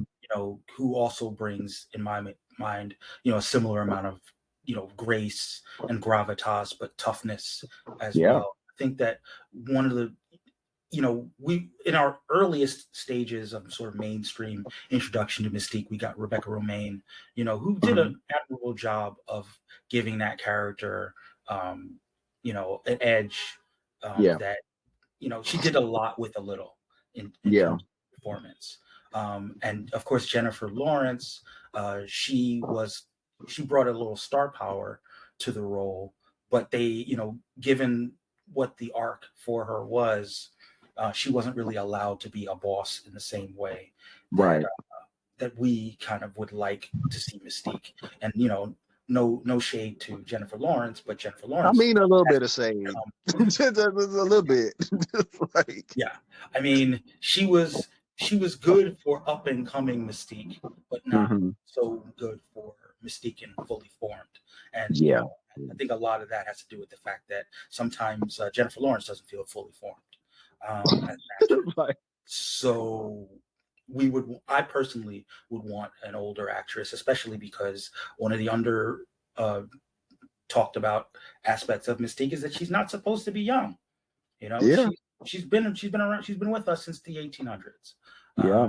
And I what I like about um, and let me know if you sort of agree. Oh man, I'm drawing a blank on the actress's name, um, who went to Paris to escape um, racism. Mata Um, Hari. no, no, no. She black American actress slash Oh, model. oh man. Um, Um, oh man, it's gonna bother me. Um, she was basically like the first black supermodel. Um, Give me a second to look this up because it's gonna bother me. Um, I want to say Justine Baker. Is that a name? that Um, that sounds right, but I'm like terrible at history. That's gonna bug me. Not maybe not Justine Baker. Um, Josephine Baker. Josephine Baker. There we go. Thank you. We came to it together. Yes. So I could see Mystique kind of being like Josephine Baker coded. Um, being able to sort of move in and out of different cultural circles, Mm, um, using her sort of shape shifting abilities, but having a level of sophistication that in Europe that wouldn't be afforded to her in America. mm-hmm. So yeah, that's kind of my spin on Black Mystique. But I think I'm not as familiar with this actress that you chose for the fan cast. Give me a second to look at that. You know, give me a second to pull it up. Angelica Ross is the actress that you Mm-hmm. chose. Yep. And like I Yep. said, I'm not familiar with her work, but the pick itself was fairly popular, 77.8% approval rating for Black Mystique, 66.7 strongly approve, 11.1 somewhat approve, 11.1 somewhat disapprove, and 11.1% anti. Um, Yeah. Yeah. but in general, I think that going back to what we were saying before about there not being too many prominent Black mutants, Mystique being one, especially as kind of Magneto's number 2 would be a nice Mhm. way to kind of put the two together. Yeah, could be a lot of fun. For sure. We're moving to a defensive pick. I know that our guy Carlos had to be convinced, kicking and screaming to make this pick, but ended up being one of his most popular picks. Jaime Reyes, Blue Beetle, defensive pick for the Latinx delegation. There's not Mhm. really too much to say. This is a character that's extremely popular and extremely on the upswing. 100% approval rating in my book, and 100% approval rating in the eyes of the fans for Jaime Reyes, the Blue Beetle, staying Yeah. Latino. Anything Yeah. else to add? Um, it works. For sure does. Moving from a character that works kind of right out the box to a character that maybe you have to go a little bit outside the box, and that would be Arthur Curry, the Aquaman, and the Native American delegation. Part of why I think it could, well, I think it could work, but part of why some might think it couldn't work is that Aquaman is very Thor coded. Um, Not fully, but he's got the whole King Arthur thing going on. Uh, Hmm. he's not pulling the sword from a stone, but maybe he's pulling the trident from a stone. I'm not sure exactly. Maybe that's not his origin. but he's from but again, in all seriousness, I mean, obviously we've seen Jason Momoa bring perhaps maybe too much Riz to the role. Little bring it down a little notch. Look, Um, if it has writers adding a little bit more spice to the comic version of the character, I'm here for it. I'm not mad. yeah, that's right. I mean that's true. But obviously, Jason Momoa made it more feasible that this is a Yeah. character that doesn't Yes. need to be viewed uh, primarily through the lens of whiteness. Um, Obviously, the Atlanteans. Their own thing in terms of what we project onto them from a racial perspective. Hmm. They can, they're still out there to be racially drafted if you want, but the Atlanteans can kind of be pushed off to the side. So then it just becomes a matter of how do you imagine Thomas Curry to be, and Yeah. culture does he impart upon his son? In the movies, we got oh, why the actor's name is escaping me right now, who played Thomas Curry.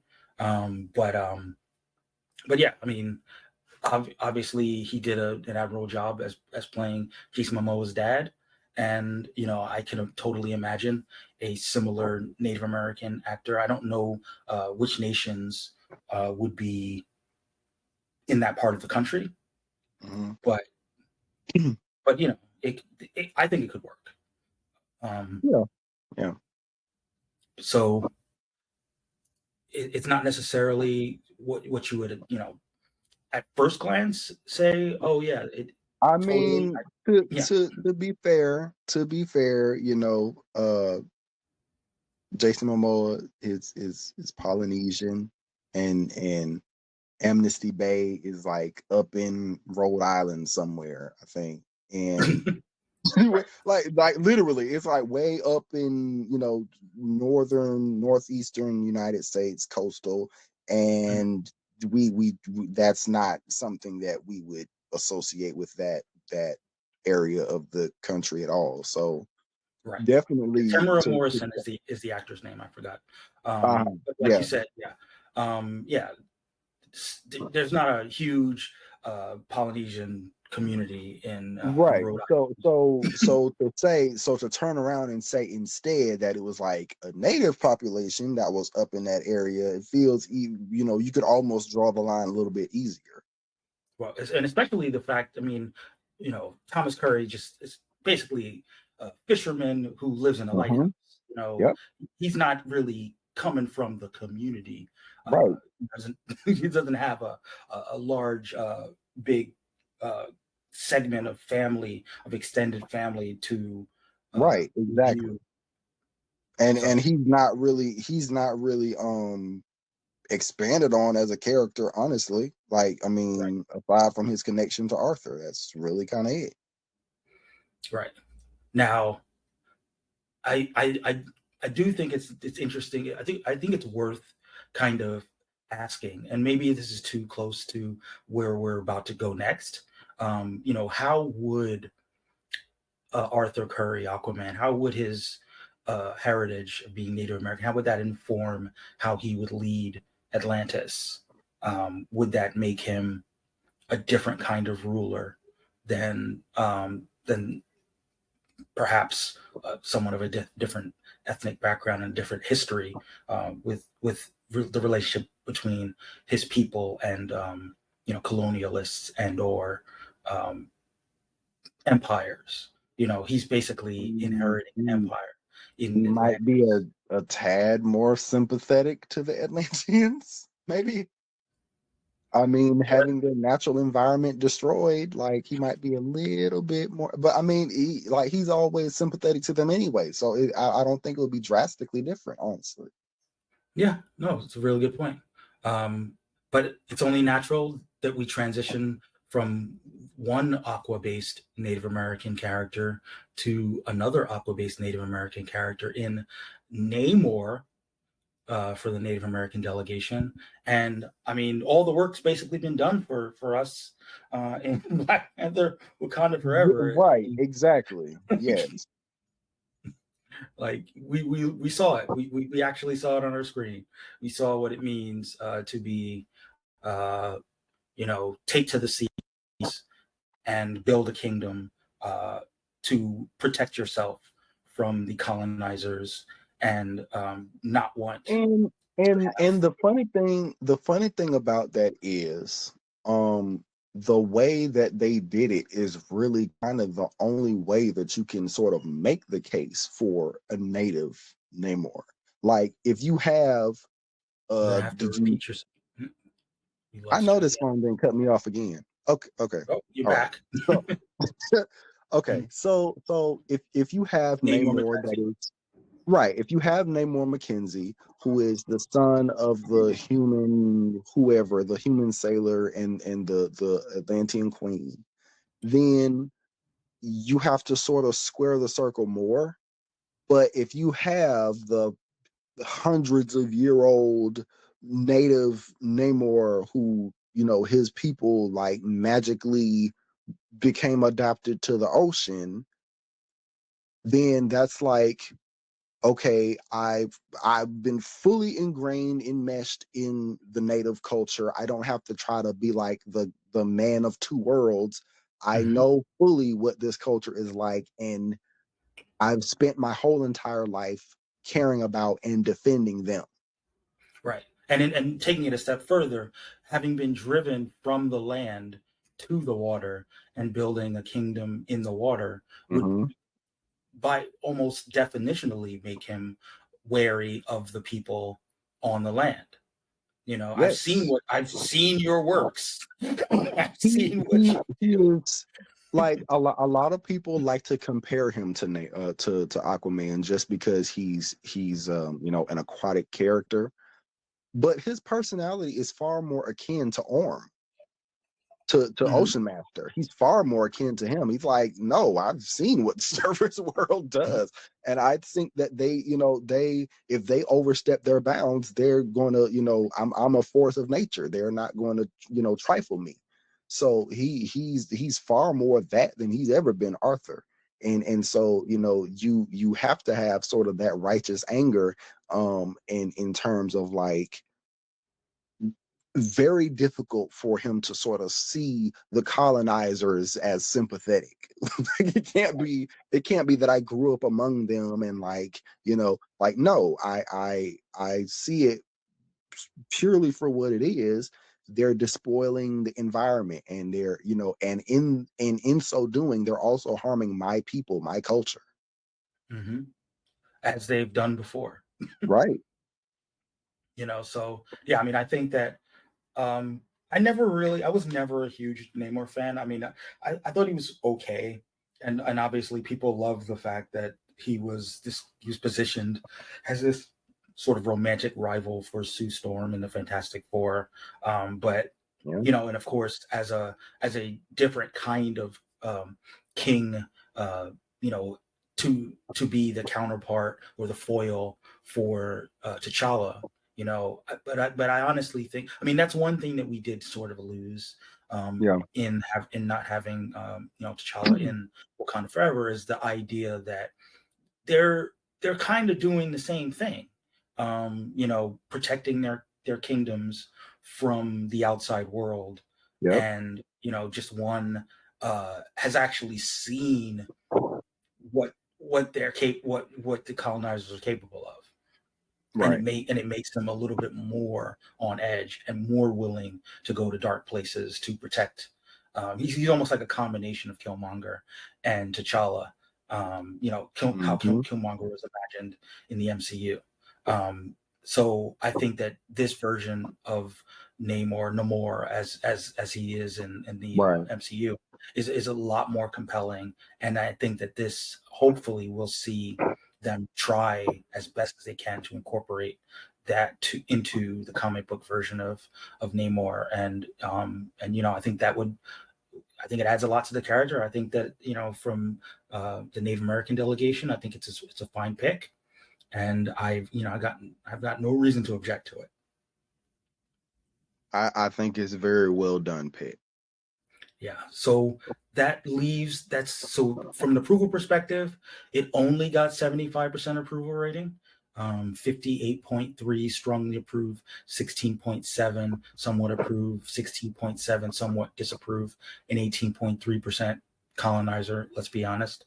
If you don't like this version of Namor, I don't know. I'm looking at you sideways. But moving on from Namor to our friends at the Latinx delegation, another pick that we had to force them to take, and another one of their super popular picks, and that is Latino Moon Knight, Mark Spector, he of the Egyptian god Khonshu and his alternate uh, personalities. Um, Obviously, we've seen that also put into practice through the Moon Knight MCU series. Hmm. There's, obviously, um, there are uh, Latinos who are Jewish. So, to the extent that having him be reimagined as Latino could potentially undercut that, I don't think it has to undercut it too much, particularly because, I mean, I think we talked about this before, but even though Mark Spector is Jewish, and even though his father was a rabbi, Mark himself doesn't really live um, according to Jewish traditions, and that is a source of kind of contention in in his family. So, him being, not necessarily, sort of turning his back on the faith somewhat. Um, I think it works. I don't think it diminishes. I don't think it diminishes the character. But that's me personally, as someone who's not Jewish. But as far as my readings of the character over the years in different contexts, and my current readings of the current character, I think that there's a way to, particularly given his alters, this potentially could be an argument for him being in the multiracial delegation. The alters, you know what I mean? That his alters could each have, show represent a different part of his identity. But I think that could still play out in Latinx heritage. What do you think? Are you there? Hmm. Well, hopefully you can weigh in when your phone cooperates. But Well, if not, personally, I don't know about this Latino Moon Knight. I mean, who would they cast? Oscar Isaac or somebody? I don't know. I don't know if I can see that. Doesn't quite fit the mold, you know. Uh, but I mean, yes, basically. I mean, aside from the fact that there are people who are like, he's his Jewishness is very much in question as an actor. I personally, other than that, consideration, which it's obviously a valid consideration, but other than that, I do actually like him in the role, and it's a good fit. Like I just can't, Yeah, if they found somebody better, obviously I'll be like, go for it. But what we have is actually pretty good. So yeah. And this still happens to arrive at a time where Moon Knight is experiencing the aforementioned Jed McKay writing renaissance yep. for the character. Now he does have the unfortunate uh, predicament of being deceased right now, Yeah, but details. It's fine. yeah. I mean, it being Easter, it's not Right. like there aren't Jewish people that come back to life. I mean, it can happen. Exactly. Jesus, Right. you know, it, so we await the rising of the Moon Knight.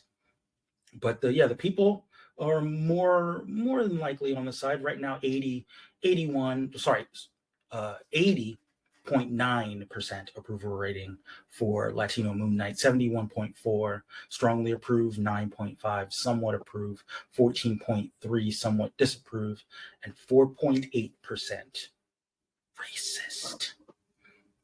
But that's Latino Moon Knight. We move from Latino Moon Knight to character we talked about a little earlier, Moon Girl, black, staying black girl Right. magic. Sing the song in your head. Um, I mean, go ahead and pitch it. You don't really have to say that much, but go ahead and I explain mean, why it's so girl stir black. I feel like you sort of diminish the character by making her anything other than black, because we get sort like we already get, like, I don't know, it's always treated as an anomaly to see black people be smart. And then when you see them be smart, at the same time, you also see that, the question is automatically posed as, well, what is their proximity to blackness? Like, are they one of those? or Mm-hmm. or are we like able to sort of root for them? Like, they don't really get, you almost sort of have to pick between whether or not you want to acknowledge the blackness of the character or whether you want them to be popular.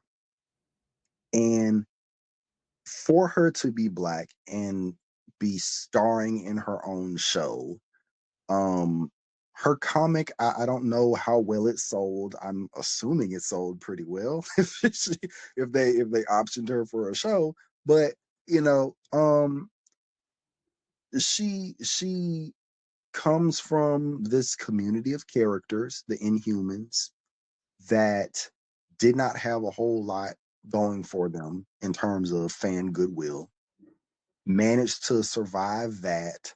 And now she's on her second season of this show where she's not like part of an ensemble cast. She is the main star. Mm-hmm. I feel like taking that away would really suck. Just, I don't really know how No, to I say it. agree, and I think that the show has. I mean, full confession, I didn't read the entirety of her run in the comics. I dibbed and dabbed, and I mean, it felt look, like it was she, for a younger audience.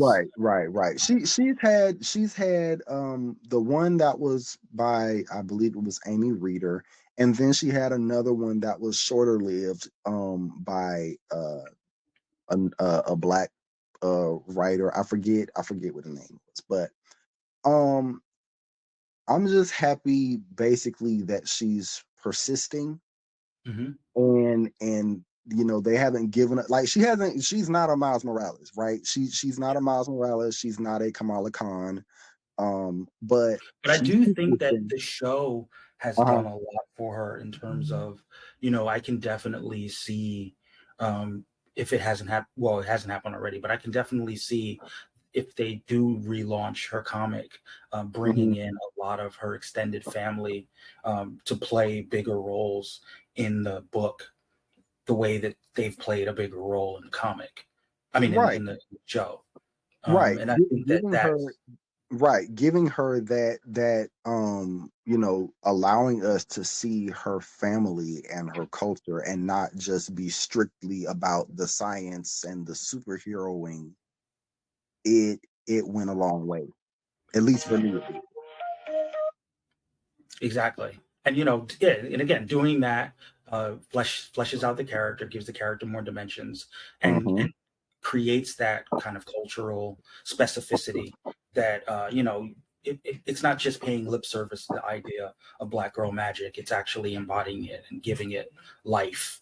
And and yeah, again, for that reason, um, strongly entrenched in the black, in the black delegation, and it's a Mm-hmm. very fun pick for me. 90%, 90.9% approval rating for the people, which is, considering Twitter, pretty damn good. With 9.1 somewhat disapproving. So, whoever you are out there not disapproving Elon, you should be ashamed of yourself. Yeah, that's the ginger side people. That's like, well, how would you like it if we made Moon Girl white? Like, I that's mean, they should take. Oh, you did it. You did it. You helped us with the segue from Black Girl Magic to Jewish Girl Magic. Zatanna for the Jewish delegation. I mean, obviously, I know that in the canon, she's supposed to be of Greek uh, background, but I mean, you got a little I wiggle room mean, there. Zatanna is she is spicy white. Like she's got I think she's got like some Greek, some Italian, some Romani up in there. Like she got a couple of European goings on going on in her Yeah, in her bloodline. So yeah. As long as she's not like Aryan, as long as she's right. not Aryan. Nazi goddess. Like we're good. We're good on Zatanna. So yeah, there's not a lot to say beyond that. I mean, she's a good character, and Hmm. not doesn't appear well. I feel like whenever she does appear, people like it. But it's been a while since she had her own book. They were working on a movie, probably that was I think pre James Gunn regime, so we don't know what their She plans are. she had Zatanna and the Ripper on Webtoon, but Yes. I have yet to read that, so I have no idea whether it was like something Well, I I would read be. it. It was a fun book. I mean, it involved time travel, so it wasn't Uh, sort of set in the main universe. But yeah, I mean, there was yeah, I don't want to spoil it for you, but some of her characters popped in. mm, Some magic based characters popped in on it. It was a fun book. okay. But yeah, I mean, long term, she's been a big player in Justice League Dark.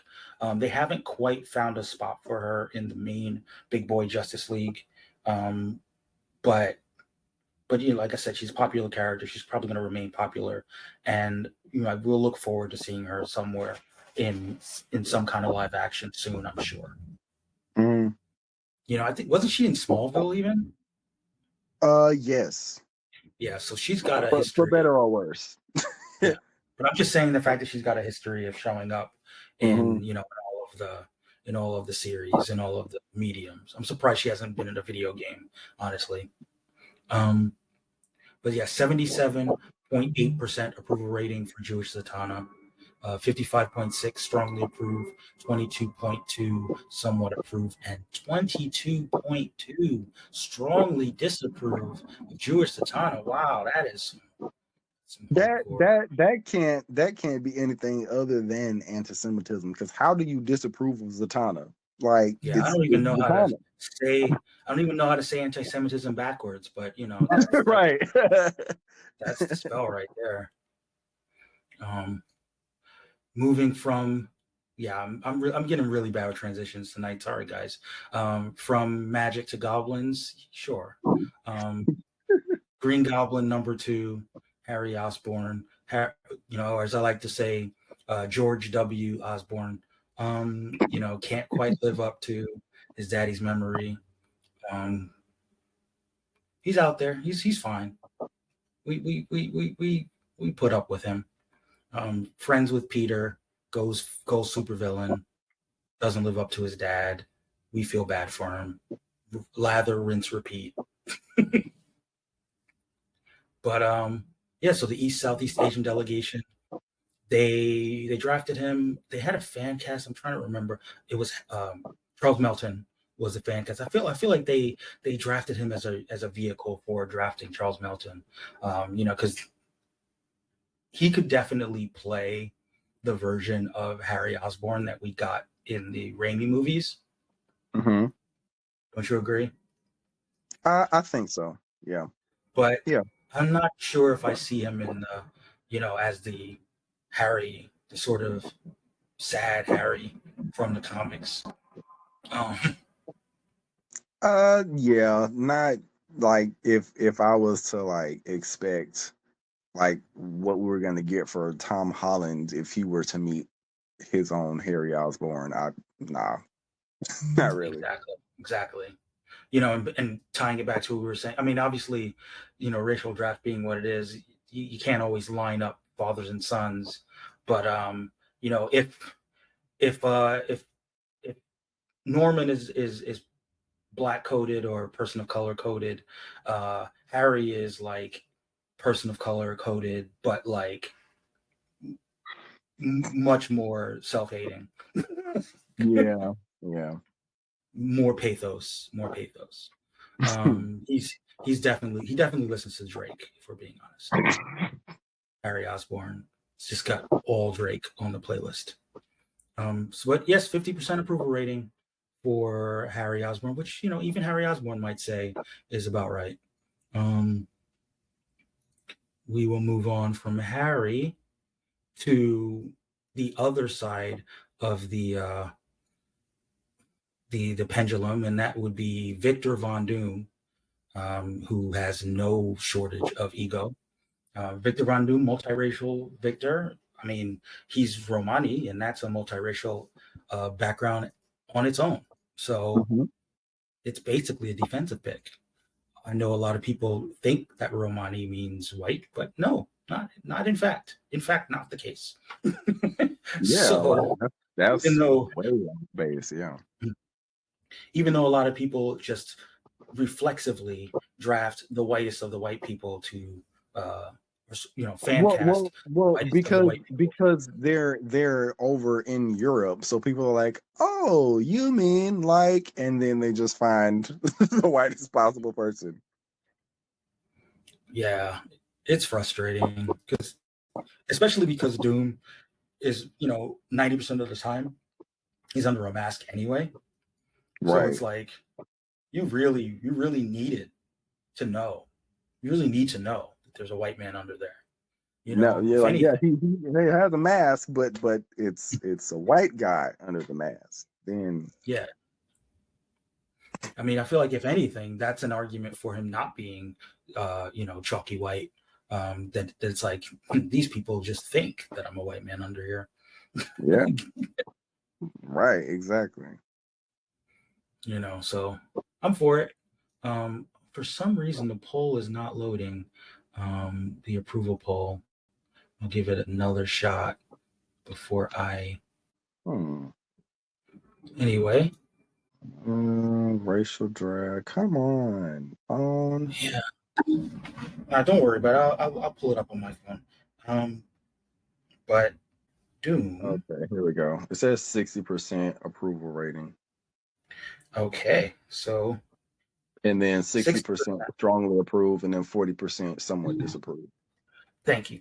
So Yeah, disappointing, but I get it. A lot of people think of Doctor Doom as just a white man, even though he's not. He's not. But anyway, moving to the white delegation, and this is a character that could have been having a moment. Could have been having a moment. That character being Julia Carpenter, formerly Spider Woman, currently Madam Web. And if you forgot Madam Web, you wouldn't be the first person. But yeah, she was in a movie. She was in a movie just a little over a month ago. Um, did you see Madam Web? I did. It was sure something. it Yeah, I, I mean, like it the was a funny movie. part is, It was a I movie. I enjoyed it, but I enjoyed it in the same way that I enjoyed 2004 Catwoman, right? Like Mhm. it's bad. It is objectively bad. It's objectively bad, like by multiple scales. But I don't care. I enjoy it. I stand. I really do. See, I kind of feel like I didn't.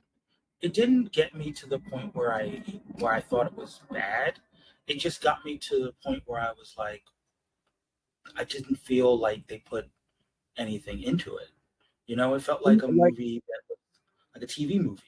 right, right. Like I mean the cuz the only my biggest complaint is that you you tone down a lot of the superhumanness of it.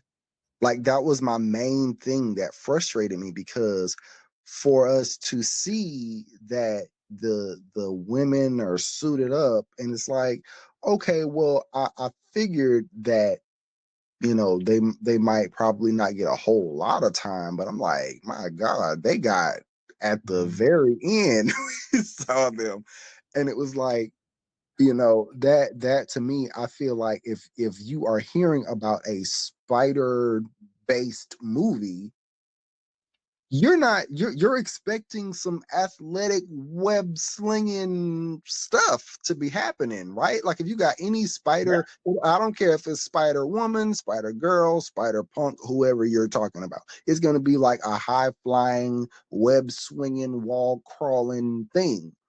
And it was essentially like True Calling or Final Destination or something. It was not yeah, what you would have expected from a superhero movie at all, but especially not one that is affiliated with the Spider-Man mythos.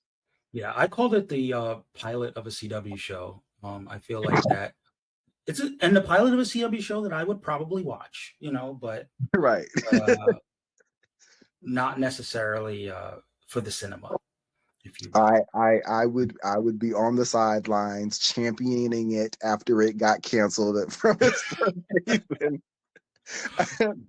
But the potential, like, yeah, so that I mean, I enjoyed it. I did, I really did. But But I'm from like, a from a yeah, value perspective, obviously she's already white in the comics, so it's not yeah, they're not stretching it there. Julia Carpenter is, I believe, she's going to be playing a prominent role in the Spider Society book right, that's coming. exactly. And that point also being made, the fact that yes, Madam Web, quote unquote, was drafted, but it was Julia Carpenter as opposed to Cassandra Webb, who currently is dead in the comics. Right. So, the combination of her being played by Sydney Sweeney in the movie, Mhm. who people really like Sydney Sweeney for I some approve. um, and and yeah, and Julia Carpenter's having a moment of the Madam Web characters. Mhm. Um, she might be the one that's going to have the most of a bit of a bounce, so to speak. Yeah, yeah, because Cassandra's dead. Um, Maddie Franklin, I have not seen neither hide nor hair of her in a minute. Yep, And dang it, Anya. Anya Corazon, she's not doing a whole lot. Like she's doing some, but not a whole lot. Right. Yeah, I think she's going to be in the Spider Society book too. So there's Right, hope right, for right. her. Yeah. And there was a version of Anya in the Spider Verse, but But it was a blink and you miss it type of right, situation. and that Um, that Anya, they even for that potential, they haven't cemented that into anything yet. So it is still very much we're just speculating that she's gonna, right. how she's gonna show up. So But so yeah, but she would be the number two behind hmm Julia. But yeah, yeah. Julia is still, notwithstanding Madam Web not really doing anything, there it seems like Marvel still is committed to having a Madam Web and having that Madam Web be Julia Carpenter. So good hmm pick for the White Delegation. Approval wise, 70.5 approval. No, sorry, 71.5. 42.9 strongly approved, 28.6 somewhat approved, 14.3 somewhat disapprove, and 14.3 strongly disapprove of Still White, Madam Web. And Julia. we just have no choice but to assume that the strongly disapproves are those of us who saw the Madam Web movie. Fair point. Fair point. Speaking of movies that were perhaps mixed received, Black Adam was the next pick from the Swanamania delegation. I want to talk about a character that could have gone down a number of divergent paths. I would imagine if Black Adam had made $1 billion in the box office, there'd be a Black Adam book right now. But Had it actually deserved $1 billion box office, good googly moogly. Like, it's crazy because that movie, for all of the complaints that people have about the movie, Black Adam was literally the least compelling part of his own movie. Like, that's sad. It sucks. It really does. yeah, I mean, I I'm mixed on the character. I don't dislike the character. I don't love the character, but I think that Yeah. I think that there's a place for Black Adam in the Hmm. DC universe, particularly given that there are so few characters of Swana Mena descent, Right. in comics in general, but particularly in DC. So I want to see him. I want to see him prosper. I did actually like the recent run. Was it Christopher Priest who wrote, I Hmm. believe? Yeah. I like the recent run. It just so happens that I don't think the run of him in the Justice League worked particularly well. But yeah, I mean, I'd like to see him bounce back.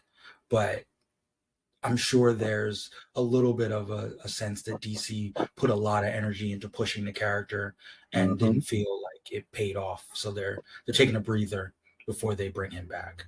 And that's Yeah, I unfortunate. mean, he's shown up in the recent Shazam comics, but it was definitely not like, it wasn't even, because it was funny because um trying to think when the last time I saw Black Adam actually had like a sort of a big role.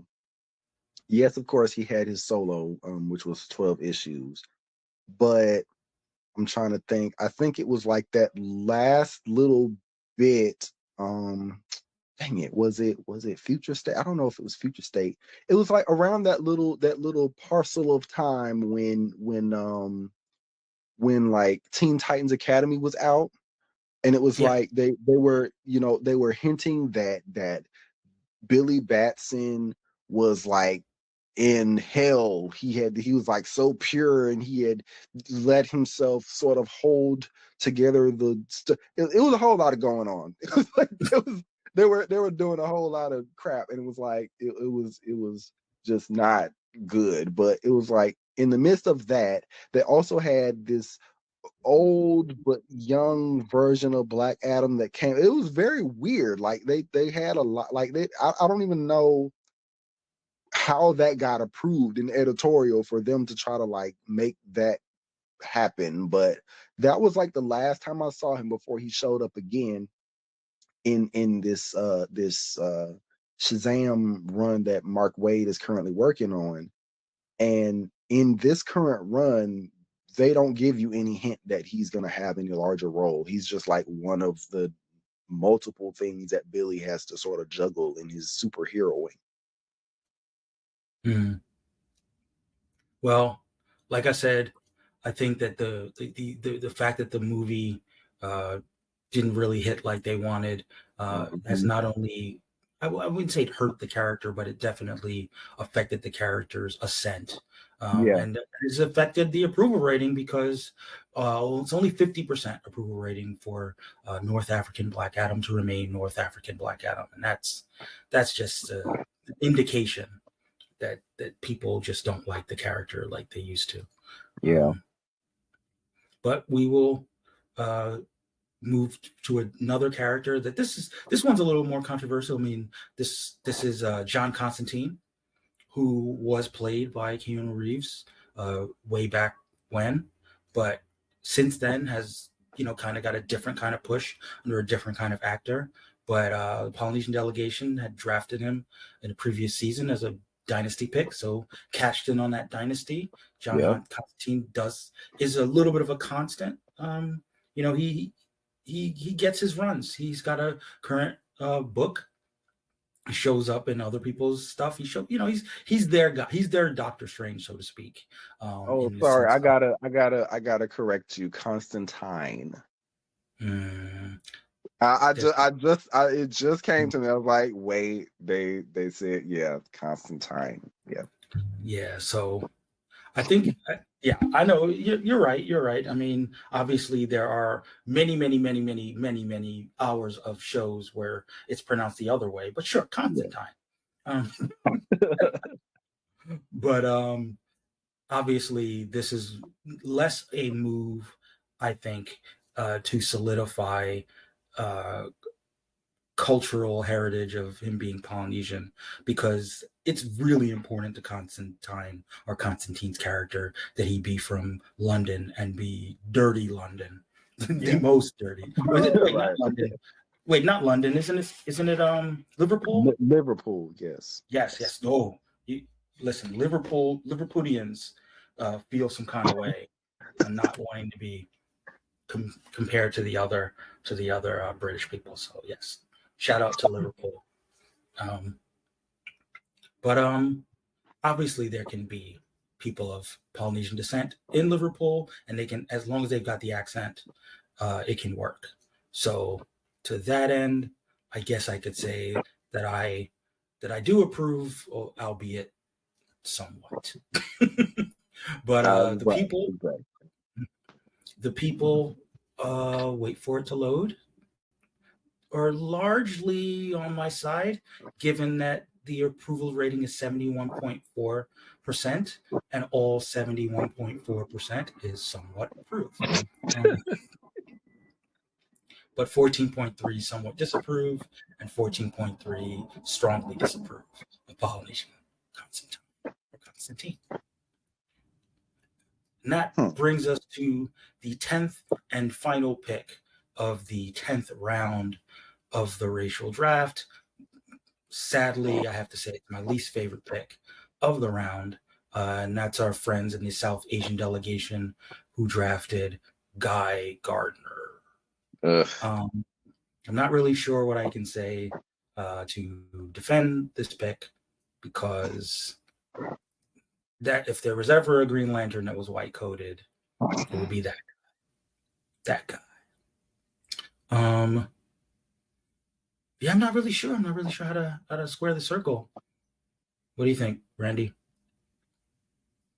Look, I drafted him once purely out of spite, and that's like the best case that I could possibly make for him not to be a white guy. Other than that, yeah, it's very Caucasian.